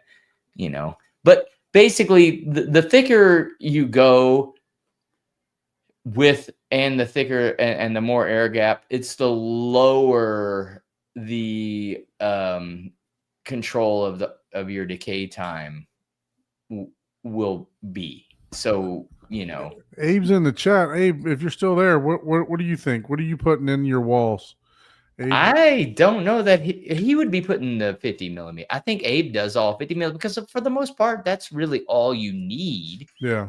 Yeah, but especially I think the extra stuff he had. I think he was doing like an air gap behind it too. Like you do 50 millimeters and then 50 millimeter air gap versus 100 millimeter, right? And if that's the question, it's like, hey, if I'm doing 100 millimeter all the way against the wall versus 50 millimeters away from the wall because of price, I would have no problem doing 50 millimeter with a 50 millimeter air gap, because he'd be pretty close. A 100 millimeter with a 50 millimeter air gap, that'd be, but that's obviously more than twice as expensive. So yeah, I think it was a question about amplifiers. Did I miss that? But I mean, this question right here, this isn't like, oh, blah blah blah. This is, I mean, he's already gone to the extreme. We're looking at RT60K time. This is a question for $100,000 integrator, not some fucking YouTuber that that's we brought the professional. Does this as a hobby? You know what I mean? Hey, yeah. guys. Hey, we got the guy that builds $1 million theaters. Yeah, so. there you go. Abe, it's like, God damn, man. What I do? Hey, man. So you got someone building Roman Polanski's cave, man. Because this I know, is crazy. man. It's like, hey, this guy, why is he not your client? Like, why is he asking us? Why is he asking us dumb tubers this question? You know? Well, when I just sorry, I toned down for a little bit. No, no problem. To work on, I had a client call me, and we were trying to figure out how much yardage of anchorage fabric we needed for the Oh, yeah. Yeah. So Margaret says he wanted to ask if I put 50 millimeter rock wool instead of 100 millimeter, would it be bad? I got a brick wall, double drywall, mass loaded vinyl, and resilient channel. With all of that, is 50 millimeter rock wool okay? I don't see why not. Yeah, Yeah. If he goes with 100 mil, double layer drywall. He's got. You said it's a concrete wall. so he's got a brick wall behind it, kind of like I do, right? I think Okay. the question, I think the heart of the question is like, and I'm guessing here, and I wish he would. It's like, hey, should I do 100 or am I okay with the 50 after all this? And I'm just like, just the regular the Rockwell selected sound, safe and select, whatever is that. Yeah, safe and sound, bro. Safe and sound. That's what I have. And that's what I do all my sound panels with. Yeah, that's fine. Yeah, and I don't even have MLV. Well, I think he's talking more like a 50 millimeter versus 100. Yeah, the thickness. And it's like, well, you know, the thicker it is, the lower it'll control your and decay. He's doing double. Is he doing 5/8 or? What if he has 5/8? What if he has 0 bass traps? Like he's not doing any bass traps at all. What would you? And he was like, should I do 50 or 100 millimeter? I'd pack that cavity. I mean, yeah, just pack that cavity. Yeah. Yeah, I think that's what it is. It's like, I think people get confused with the thicker it is, the lower it'll go in frequency. But at the same time, do you really need that? Right. That's why, like, you probably do a lot of like more corner loading for bass because you only need to cancel or slow down the frequency in one surface, and bass, and depending on the room, will bounce in around all 4 or 8 surfaces before it actually makes an audible sound. So it's already, so no matter where it's at. And really, right. And really, you're talking about, we're looking at the total STC value of this composition. Yeah. Exactly. And really, we're talking about for sound isolation, Oh, is it? Well, that's a good point. Are we talking just sound isolation? Yeah, I mean, are we talking control? Right. Yeah, my guess is that it's going behind the drywall. So this is sound isolation. Yeah, I think that's my guess is that he's thinking, okay, is this enough for behind the drywall? Yeah, how you're controlling bass is somewhat of a secondary topic. Correct. In that case, resiliency and things of that nature. Yeah. In that case, I would be like, oh, you're plenty. And what are your studs built? Are they 16 or 24 on center too? Because that makes a difference. That also makes a difference too. Mm-hmm. Yeah. So, and I think MLV, they recommend you use 24 inches on center for their product. But you can also get away with doing 2 layers of drywall with green glue between layers as another option, which is a lot less difficult. Yeah, because the MLV, the closer you get the studs, the less it absorbs, right? Because it's basically like it's also just a pain in the ass to work with. I mean, you could throw up your first layer of 5/8 inch drywall, and then squirt the green glue on the back layer of the second one and slap that up. And then that green glue is not cheap either. Trust me, it's not cheap. I bought 5 of them one time. I was like, I don't think this is a good idea. Yeah. And they're recommending a whole 2 per. And the mistake with MLV though, too, to make it the most effective, you want to install it kind of loose against the studs. You want it to be, if you tight, you reduce the effectiveness of. That's what I was saying. Like that's why a lot of people want to sandwich it between the drywall. Don't do that. 16-inch centers automatically gets it a little bit tauter. That's why they recommend it further, because even for people that pull it taut, it's still going to be Still loose. got some, yeah, and just you try. It's so Yep. gangly that you're going to have looseness in it just trying to install that son of a bitch. Oh yeah, yeah. But yeah, so don't sandwich it between layers of drywall. I've seen people do that. Not saying the end of the world, but you reduce the effectiveness of the MLV when you do that. Put it right up against the stud. Put it on 24 inch in the center. Just make sure it's just kind of, it's not super taut. It's got some bend to it. That's what gives it its effectiveness. Or said use green glue is another option as well. Hey, if you're doing all this stuff, so he says he's poor, but if you're doing all this stuff, you're richer than I am. Yeah, Like, exactly. well, you Different call definition of yourself poor. poor, and like your neighbors must all. You might be poor in spirit, but you ain't poor. Yeah, if you're cash. you're doing all the right things. So I mean, yeah, keep you're doing probably what doing you're more doing, than you know. need to. I mean, if you got a Yeah, brick if wall that's and what, yeah, it's like at that and point, it's like, yeah, dude, 2x4 stud wall, and, all day long. Yeah. It's like if it's just STC, then yeah. Also, there's some benefit to, and I've been playing around with this of doing.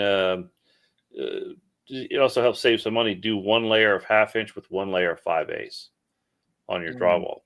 There is I forgot the thing of.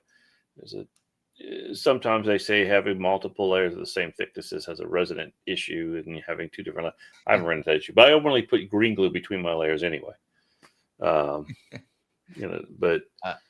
for what he's sounds like he's probably fine. Only a Sith deals though. Yeah. All right. Sorry.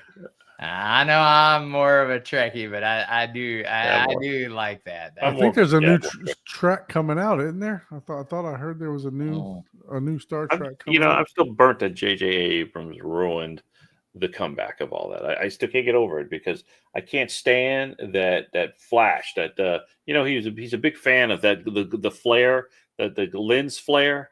And when I saw the first Star Trek remake that he made, and that goddamn lens flare was in every single scene, I quit watching it because he just went overboard with that lens flare, and I was like, I can't watch this anymore. Unfortunately, and I'm a big trick, and I really wanted to watch this. I wish they would make a version of it where they can remove the lens flare from the whole movie. You know what I'm talking about? Yeah, Some people love it. I get it, and I've never. I guess I used to do a little photography, and to control that is an art in itself. Well, I'm sure there's a technical. Yeah, exactly. But I understand what you're saying. It's like, okay, I get it. I'm okay a little bit, but he just overdoes it. Mm-hmm. I don't know if that's a technical term for the lens flare, but it's that blinding light that's just every scene's shooting it in your face. But I don't know. But I digress. So what you been up to, Abe? How are you? Man, nothing, just working, man. Just finished a pre-wire for a client in North Carolina. So I had a little break, and then I'm going back to Orlando area, hopefully next week, to finish up that theater there. That's what I was talking about last week. And if time permits, like I said, that's the one. If things go well, take a ride out your way. All right, no problem. And then if I'm in Orlando enough, I'd love to stop by and check out Benny's and theater and what's the name? The other guy who's out there? Chuck. Yeah. So I look, and then Ryan, I believe he asked a question here. Or no, sorry, Derek asked a question. How did I like the Chuck speakers, the RBH versus the Martin Logan? So I will say that the highs are comparable because one uses Air Motion tweeter. They kind of use the same, almost the same type of tweeter, right? But I will say that the mids and the RBHs, I think they were definitely better than the Martin Logans. And then also I didn't experience that whenever. I thought the RBHs. Now again, this is just from our M-Wave M-Wave stuff. Yeah, I'd always liked the Martin Logans way better. So I thought the mids were a little bit more pronounced with Really? his Oh, system. I mean, okay. it could be the way that it was EQ'd too. I mean, through Yeah, the rack exactly. And and that's why I'm like, oh wow, Yeah. really? Like that's why that's the only reason I got. It's like, huh. It's yeah. like So I thought the opposite. I thought and I tell you what, they can handle it.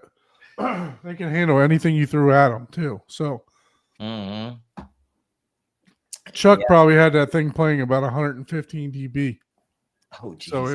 it was Nikes. it was loud, and they didn't sweat at Yeah. all. Yeah. Well, if they were keeping up with those JTR subs, So speaking yeah. of JTR subs, Yeah, exactly.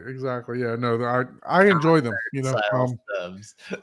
I've always been interested in those those speakers just because I like the style of tweeter. But yeah, no, I highly recommend them. I mean, the way Chuck had those things set up, the soundstage was just went well beyond the walls.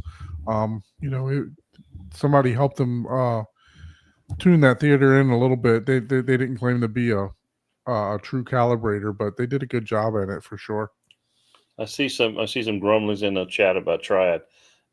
Triad is still a great speaker, and I don't know. Said Youth Band was knocking into it, but I still love Triad, and they still make some really good speakers. So actually, Youth Man knocked that speaker, right? He knocked the speaker, but then he came back and ate his own words. He admitted that the Triad was a good speaker after he heard it in a different environment. So Oh, okay. I just saw that and I kind of was just curious about what happened, what was going on there. Yeah, no, I was wondering that too. I was like, really? I was like, did he? I must have not have seen the original one. Yeah, the first time he commented on it, because I know he'd made a few videos where tours where they had triads, and he seemed to like them. I've been doing triads for close to 25 years, and I've had great success with them. Yeah, so he did it because Matt, the guy that he's partnered with, he didn't like the way that they were set up in his room, so he kind of bashed them. But once hearing them when they were placed properly and stuff like that, he did eat his words. He did come back and say, "Hey, these are some good speakers." So, man, I think Mark. I think Mr. Wood here or Mrs. Wood got that same tube where I buy my lube at. Like, where are you getting that much green glue for? You're buying your lube at, Paul? $50. I'm like, God damn, dude! Whole new topic right there. I'm gonna have to down arrow to find the rest of those deals. Like what? So Skylake, I mean, we promote everybody here, right? You ask why he doesn't recommend Home Theater Guru. We promote everybody here, but the man's in business now, right? I mean, the fact of the matter is, he's in business for himself. So why is he going to recommend someone else, right? I mean, that's just, I don't know. I'm not here to speak up for right, man. Like, I like. It's not our responsibility to speak up for anybody. He's not here to defend himself, So I mean, Hey, I don't understand the whole angle that you're taking towards him or whatever, But ask him, send him an email. I show. I don't know. He's been a good friend to me. He's extended the olive tree to show me to show me a lot of stuff about YouTube and everything else. Been very kind, very nice guy. Picks up the phone whenever I give him a call. Calls me on his own, asking me how I'm doing and stuff like that. So I have no negative words to say about him. And just I don't know what experience you've had with him, but it's not it's not something that I want to promote on this channel for sure. Yeah, so just let it go. If you have issues, reach out to him directly. Yep, exactly. At this point, I don't know what to say, and I don't want it to come across like we're ignoring your comments or anything, but I just don't know what to say. Yeah, it's not my job to defend anybody for whatever reason, especially when I don't have any background information, whatever. So Home Theater Gurus is great. I think Michael is doing a great job. Everybody else, Yep. you know. I know nothing. We promote everybody on this show, whether it be other dealers, whether it be other YouTubers, whatever. We don't see it as a competition here. I'm a dealer. I got Abe on here. He's a dealer. We've had plenty of people on here that are dealers. So I don't see it as a competition. It's not my main job. As we mentioned in the top of the show, we do this just as a release. Wait a minute. From our normal. If I can't job. poo-poo on you, Don, You can do whatever you I'm not want. even going to show up here anymore. Like what? That's what the fun part is, right? We have Yeah. the No, I mean that there's. Look, what it boils down to is, you can have differences of opinions, right? Regardless of what it is. But when it boils down to it, people start to get personal if they've already spent the money, especially if they already spent the money, right? Like if I bought triads, and I'm just making this up, and someone starts poo-pooing on them. And when I say poo-poo, I'm just assuming, because I mean, like, I know Michael personally, and I was like, well, he may be like, whatever, I like this better. And it's like, yeah, well, that's fair. Whatever, that's his opinion. He's entitled to his opinion for sure. But at the same time, and opinions are like assholes. Well, yeah, exactly. Well, and that's the thing. It's like, it's like, okay, I may spend a certain amount of money on something, right? And expect this. But if I spend 10 times the money and get this experience versus I spend this and get this experience, well, what are you going to brag about? Versus, oh, this person spent this amount of money and no one else can even afford to experience this, but it really was only worth this. Well, this person's never going to say, oh, yeah, this wasn't even, this was not even on the bar. This person is not going to admit their fault that, oh, I should have. Well, not only do you have. But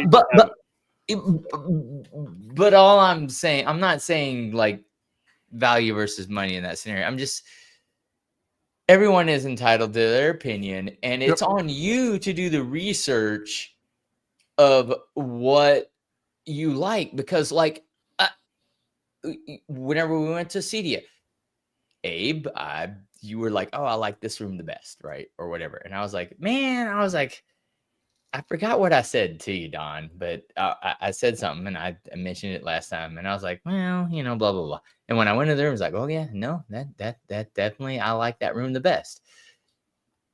And it was, and I think I like their line arrays are just more like dome tweeters, full even dispersion speakers. And I'm like, oh, okay. I think that's what I liked about that more than a lot of these speakers nowadays are trying to control the dispersion in home theaters because of no treatment on the ceilings, no treatment on the floors, right?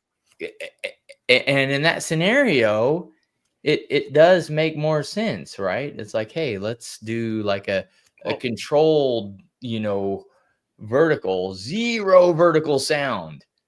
So line arrays are excellent because you you limit the influence of the walls on the speaker, so they're more direct. They're just so much nicer to work with and calibrate with than traditional direct radiating.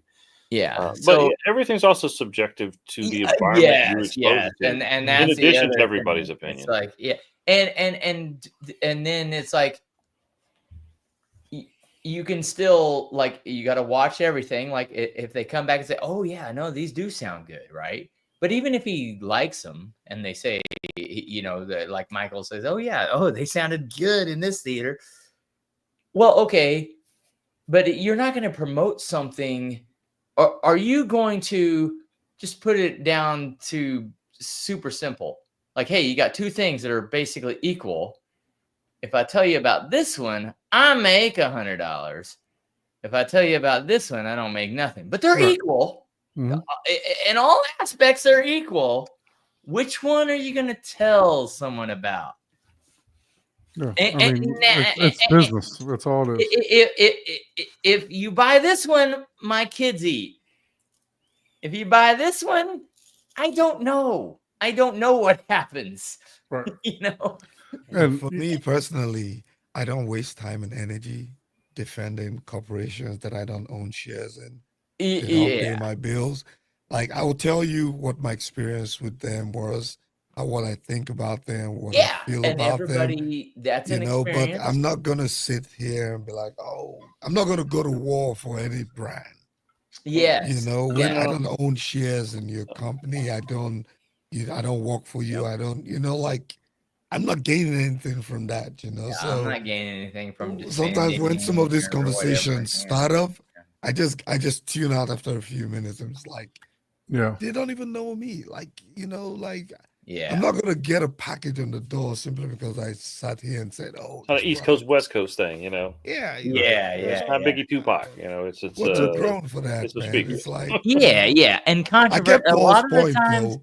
If you spend a certain amount of money to get a product, you would almost be pushed to go into war for that, right? Right. Of course, sure. I bought these speakers for $50,000. I'm not gonna let. Well, anybody most of the talk down on it. questions on YouTube are validation questions, right? It's a question that I've already make me feel like my expenditure we all was do worth that. it. We all do that. correct. Everybody wants to feel and like what what a lot they of people bought was don't worth it. a lot of people don't know is a lot of these, not necessarily in the audio community, I'm sure some have, but it's a lot of people don't understand side A and side B will create controversy, knowing that it's like, well, I don't care, because they want both A and B to get attention. Yeah, all publicity is good publicity. Controversy builds attention. Mm-hmm. How do you make sales? Attention. What do you think TikTok? All these little blurbs, I could make a YouTube video saying, Michael, worships the devil. And people would be like, "What?" Please don't give anybody that idea. People would be That's like, going to be a "What are that's you going to talking be a about? What are you short talking about?" tomorrow. They would billions of clicks. Dude, you're gonna get like 100,000 views in like and it 6 would be hours. like, nah, I mean, really? Hey, don't You give clicked on this that one video? person Really? that idea. Have you ever even seen a Youth Man video? It's like, it's clickbait. People don't understand.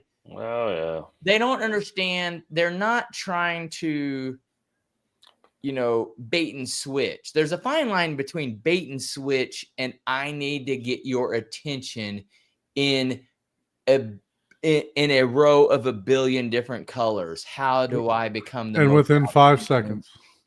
how do I become the most outstanding color in a row of 1,000 colors whenever all the attention I have is that's it? How do I get your attention? So yes, I just feel and like it this works. conversation just went left field. Yeah, but It's time to call it a night. Yeah, exactly. I'm gonna put a stop to this one. I'm I would inject a new topic. I'm pro I would inject a clickbait new if it's topic. funny. You got a new topic, Abe? Just a public service announcement of things to just make people aware. Not this crew, I'm sure, is a lot more aware of these things, but just to spread the word, there's a new influx of the white van scams going out there. So just be aware of if you say, hey, man, I got this job left over. I got these speakers left over from this job. They're top of the line Panonis or whatever. It's some cross between two different names and it sounds like it's something. And they come in and take advantage of, they circle around Best Buy parking lots and stuff trying to get you to buy. I laugh at them. Yeah. But there are people who get taken advantage of quite often. Dude, And I bought white van to speakers. If you talk them down enough, it's like no, it's all garbage. It's all it is. Stuff. It is. But it's like just they take advantage of people. So I always try to make a announcement. Especially when I start seeing trends. In fact, I've seen a couple of them to just be aware and let your friends and family know if you see somebody in your Best Buy parking lot trying to tell you to come. Oh yeah. Come check out these speakers, man. We had this job left over, and you got to get this. And oh man, I've seen, and it's crap. So be aware of the white van scam. Appreciate that. PSA. The PSA there. Yeah, no, I had somebody come up to me about a month They're ago. gonna get Paul into the van, just showing him some. I'm like, I told him, knockoff beer. Yeah, they're gonna show Paul a knockoff beer. And he's gonna end up in the white van. Yeah, he'll buy the whole setup of like, look, I got this projector. It's it's a GUI, or whatever. Yeah. I got the Spark-O-Matic. So Yeah. Carl at M-Wave, Germani had all his speakers there. So we got to experience that. I don't know exactly what, which speakers he had there, to be honest with you, but I enjoyed the room. It was at M-Wave. It was my favorite room there. When between all the rooms that they had. If that tells you anything, but I don't know about how each of the speaker you're talking about, the direction of the woofer's pointing straight down and the tweeters at the listener. So I'm not sure about that, but that's one of those things where just again, this is 100,000 foot, basic. I'm not an audio engineer, but I am. Did you just stay at a Holiday Inn once? Yeah, I did. Exactly. I stayed at a Holiday Inn. So to me, that could make absolute sense, right? So if you have like a tweeter, a mid-range, and a mid-bass driver, and then a sub-bass driver, right? And a lot of the times is what happens is it's hard to, and the reason you have so many drivers is you're trying to control the volume and get each one of those frequency bands equal, right? You're trying to make a flat response, right? It's really hard to do the further away you get, depending on because you're dealing with control of the size of the diameter of the object producing the sound, and then controlling, controlling the distortion of that object. So what I'm imagining this is happening, right? Like if you take a woofer and you point it down, right? People think, well, why would you do that? Well, one, true bass is completely non-directional in a normal sized room, 100, 200 foot room. It is bouncing back and forth. Well, is that speaker a surface mount speaker, a ceiling mount, or used for? Yeah, I think it looks like it's a ceiling mount. Yeah, well, again, it doesn't matter because you got to think about it. Like, we're not talking mid bass. We're not talking mid bass. We're talking lower bass. If it's a woofer, right? We're not talking mid range, right? If it was anything that was like mid bass, mid range, yeah, but maybe, and I'm just making this up because I don't know the design, right? Maybe you have a mid-range speaker and then you have a speaker that's pointing down. Well, that's just pointing right at you. That's not pointing down. Oh, that's just a full range. Yeah, that just is a normal speaker. That's not pointing toward the ground. Yeah. But anyways, if he had one that pointed down toward the ground, right? Instead of trying to create a very complex crossover to where it mutes the speaker, the sub at the crossover region to the mid-range or the mid-bass driver, if you don't point it at you, you're not hearing it as much, going directly at you. So it's kind of muting that. But yeah, none of those particular ones. Maybe he's talking about a different design. But if I was just like, if someone told me, hey, this is why would you point a subwoofer toward the ground? It's like, well, that's almost masking or neutering the mid-range frequency, but none of those are doing that. Yeah, these are like angled. So angled's totally different. That's totally different science going on there.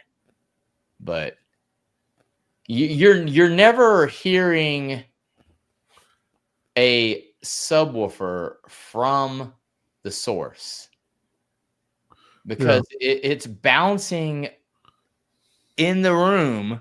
It's omnidirectional. It's bouncing in the room 3 or 4 times before you even hear it. So, Carl, are you talking about these ceiling height speakers, the W's here or the WDs? What? Oh, where that's? Yeah, it's a surface mounted, like on wall, on ceiling. Yeah, that's totally different. Yeah, that's just more of a directional choice there. Unless, are you trying to make that your mid-range and that just might be the way they cross it over, So just the W. Okay, let me click on the W and see. Yeah. That's just a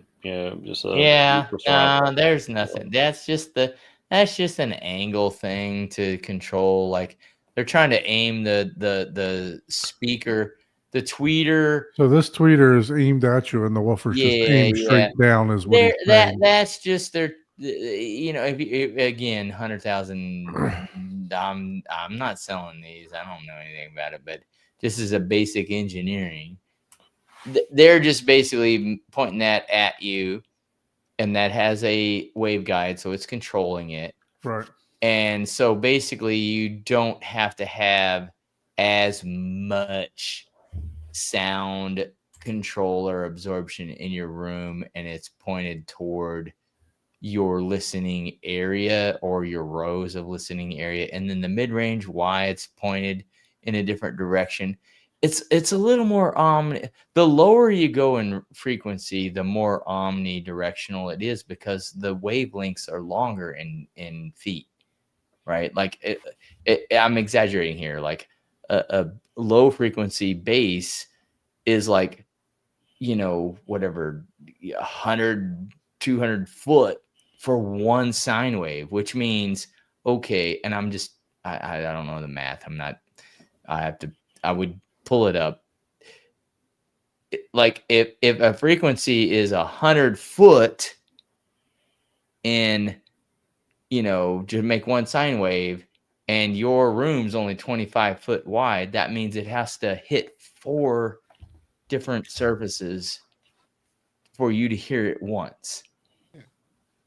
Before you even begin to hear it. It hasn't even made a sound yet. I kind of see what he's saying is because this, this portion is going to be pointed at you, and this I get is going to be, this is the mid-range, so the mid-range is going to be pointed straight down. So this is pointed straight down, and this is pointed this way, and that's also can help some cancellations because different, frequencies, especially if they design the crossover at the right point, right, like.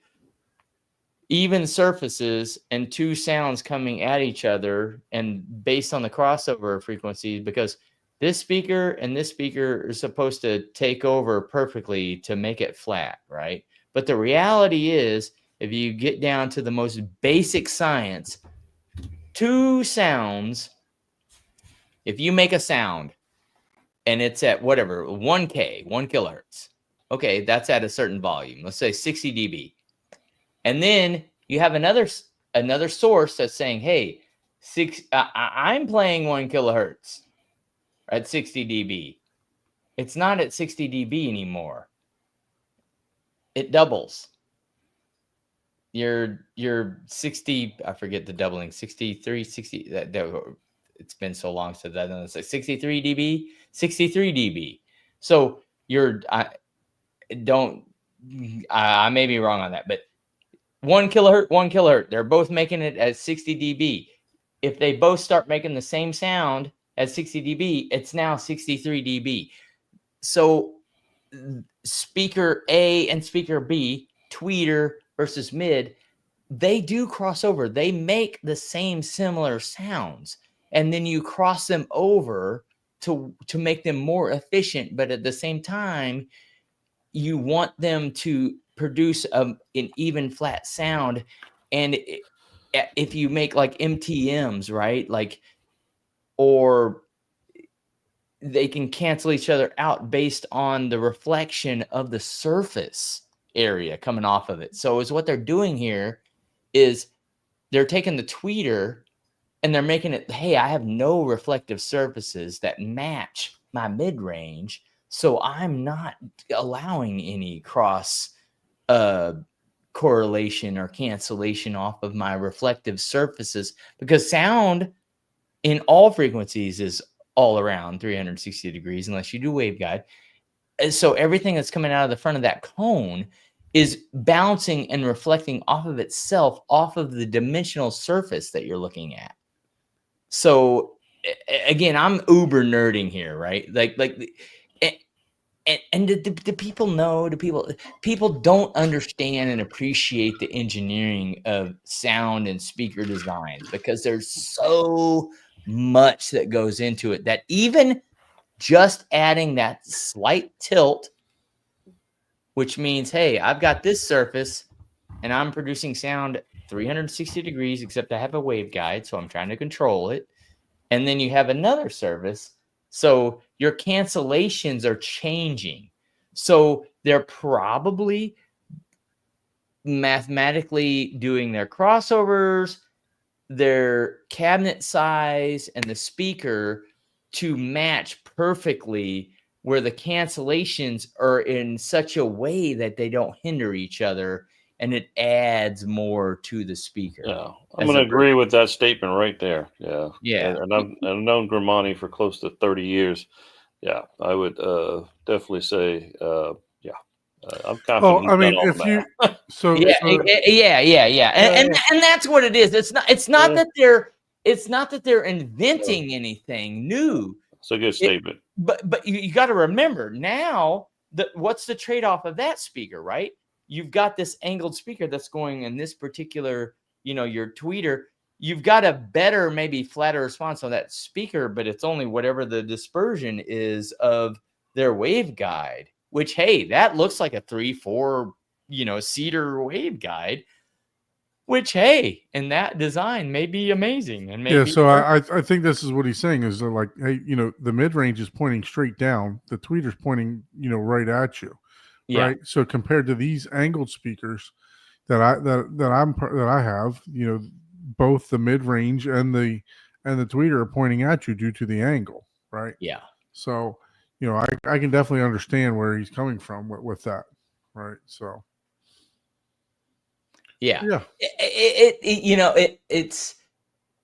It's like, are they inventing anything new? No. It's just like they're just changing the trade-offs for, hey, in this situation, and what makes it amazing in some scenarios is, hey, you know what? We're starting to see this influx of 4-row home theaters. So let's do this speaker design. Yeah, I think it may be like the best for a 4-row speaker design. You know what I mean? Like, I don't know. I'm just making that up. It's just like, there's probably some use cases where it's the best solution, right? Yeah, exactly. Would it be for every room? I don't think so. Right. And even Derek's saying they're for smaller rooms. Yeah. And knowing Grimani, he probably wouldn't even recommend it if it doesn't meet. Yeah. And that's the other thing. Right? Shoot, that might be one of their cheapest speakers, man. I don't know. I'm just saying there is a reason for the design. It's whether it's a large or a small installation, that's tough. Exactly. The lower in and that's what I was mentioning. The lower in frequency you go, the less directional it is. But that's a whole, it's like, hey, oh man, I have to do the math, Kyle. You're gonna have to go to school and get a PhD. Dude, I don't know. No. Dude, I've got Chat GPT to do the math for me, and AI can do all the math for me now. I just tell it, hey, this is the calculation I'm trying to do. Should I actually I use Chat GPT for work because I had a customer trying to put, unfortunately this customer's place has I'm not going to mention it, but this customer's place has an infestation of roaches, right? Got bugs. And they wanted to wait 45 days. So I used ChatGPT to generate me a chart for 45 days later and sent it to him. He's like, all right, come finish this tomorrow. Did you like multiply the rodents like from Dude, day yes, one, that's 500, day that's two, exactly they have what 2 it is. babies. Because there's certain things that you could do that on your own, right? But it Right. would take you a It lot. took me 2 seconds to do it. 2 seconds versus several hours to be like, well, Yeah, I'm It's like, like- yeah, this is what's going to happen in 45 days. as long Yeah. as you know You go for the question to ask and the proper, like, hey, this is the scenario, you Right. know. And that's a hard part. Like, you can't just throw like, hey, ChatGPT, design me a speaker. That ain't gonna Yeah. work. You gotta really know, hey, I'm trying to design this speaker, but I don't want this comb filtering on this scenario because my room is this size. And you're almost giving it the answer, but you Right. want the finite detail of the one little thing that you don't want to figure out. You know, that's where AI is like, boom, like perfection. It's like, oh, okay, you've given me all the math already. Here's your answer, and you're like, oh crap. And then All it's right, just easier going through to double- make sure we didn't miss anybody's question here. Thank you guys so much for the comments. Yeah. Skylake, yeah, you've been very active in the chat. Definitely appreciate that. Derek and everybody else that's been in the Oh, chat. yeah, Thank you man, so man, much. I love the And we're looking Guy- forward to our guy like- 100th episode next week. So Yes, 100th episode. We're trying to hopefully put we can something in get some place for fun it. stuff planned. And Yeah. So, yep, 100th episode next week. Can't believe it's already been almost 2 years that we've been doing this. 1 And- century. And we couldn't do it without you Yeah. guys. So thank you so much. One thing that I do want to say is if you would like to be a guest on the show, please email us at hometheaterhublive@gmail.com. If you guys are watching this and you've been on the show previously, by all means, stop in next week. You got the link. If you don't have the new link, if it's been about 6 or 7 months since you've been on the show, reach out to me and we'll provide the link. Like to have as many people that want to join next week that have previously been on the show. To celebrate the 100th episode for sure. And then all that great YouTube stuff. Please like, share, subscribe to all the channels here. Abe, once again, thank you for joining, sir. Hopefully you'll be I part love of you'll partake in next week's show also, the 100th episode. So And for the Right. record, you now I got to can't find a trust way to people. go downstairs with my legs. Oh, God. do I gotta show a video of you rolling down the stairs? Yeah. Boom, boom, boom, boom. Oh, man. All right, guys. Thank you so much. And we'll see you on the 100th episode. And for the record, you can't trust me. Put that on record.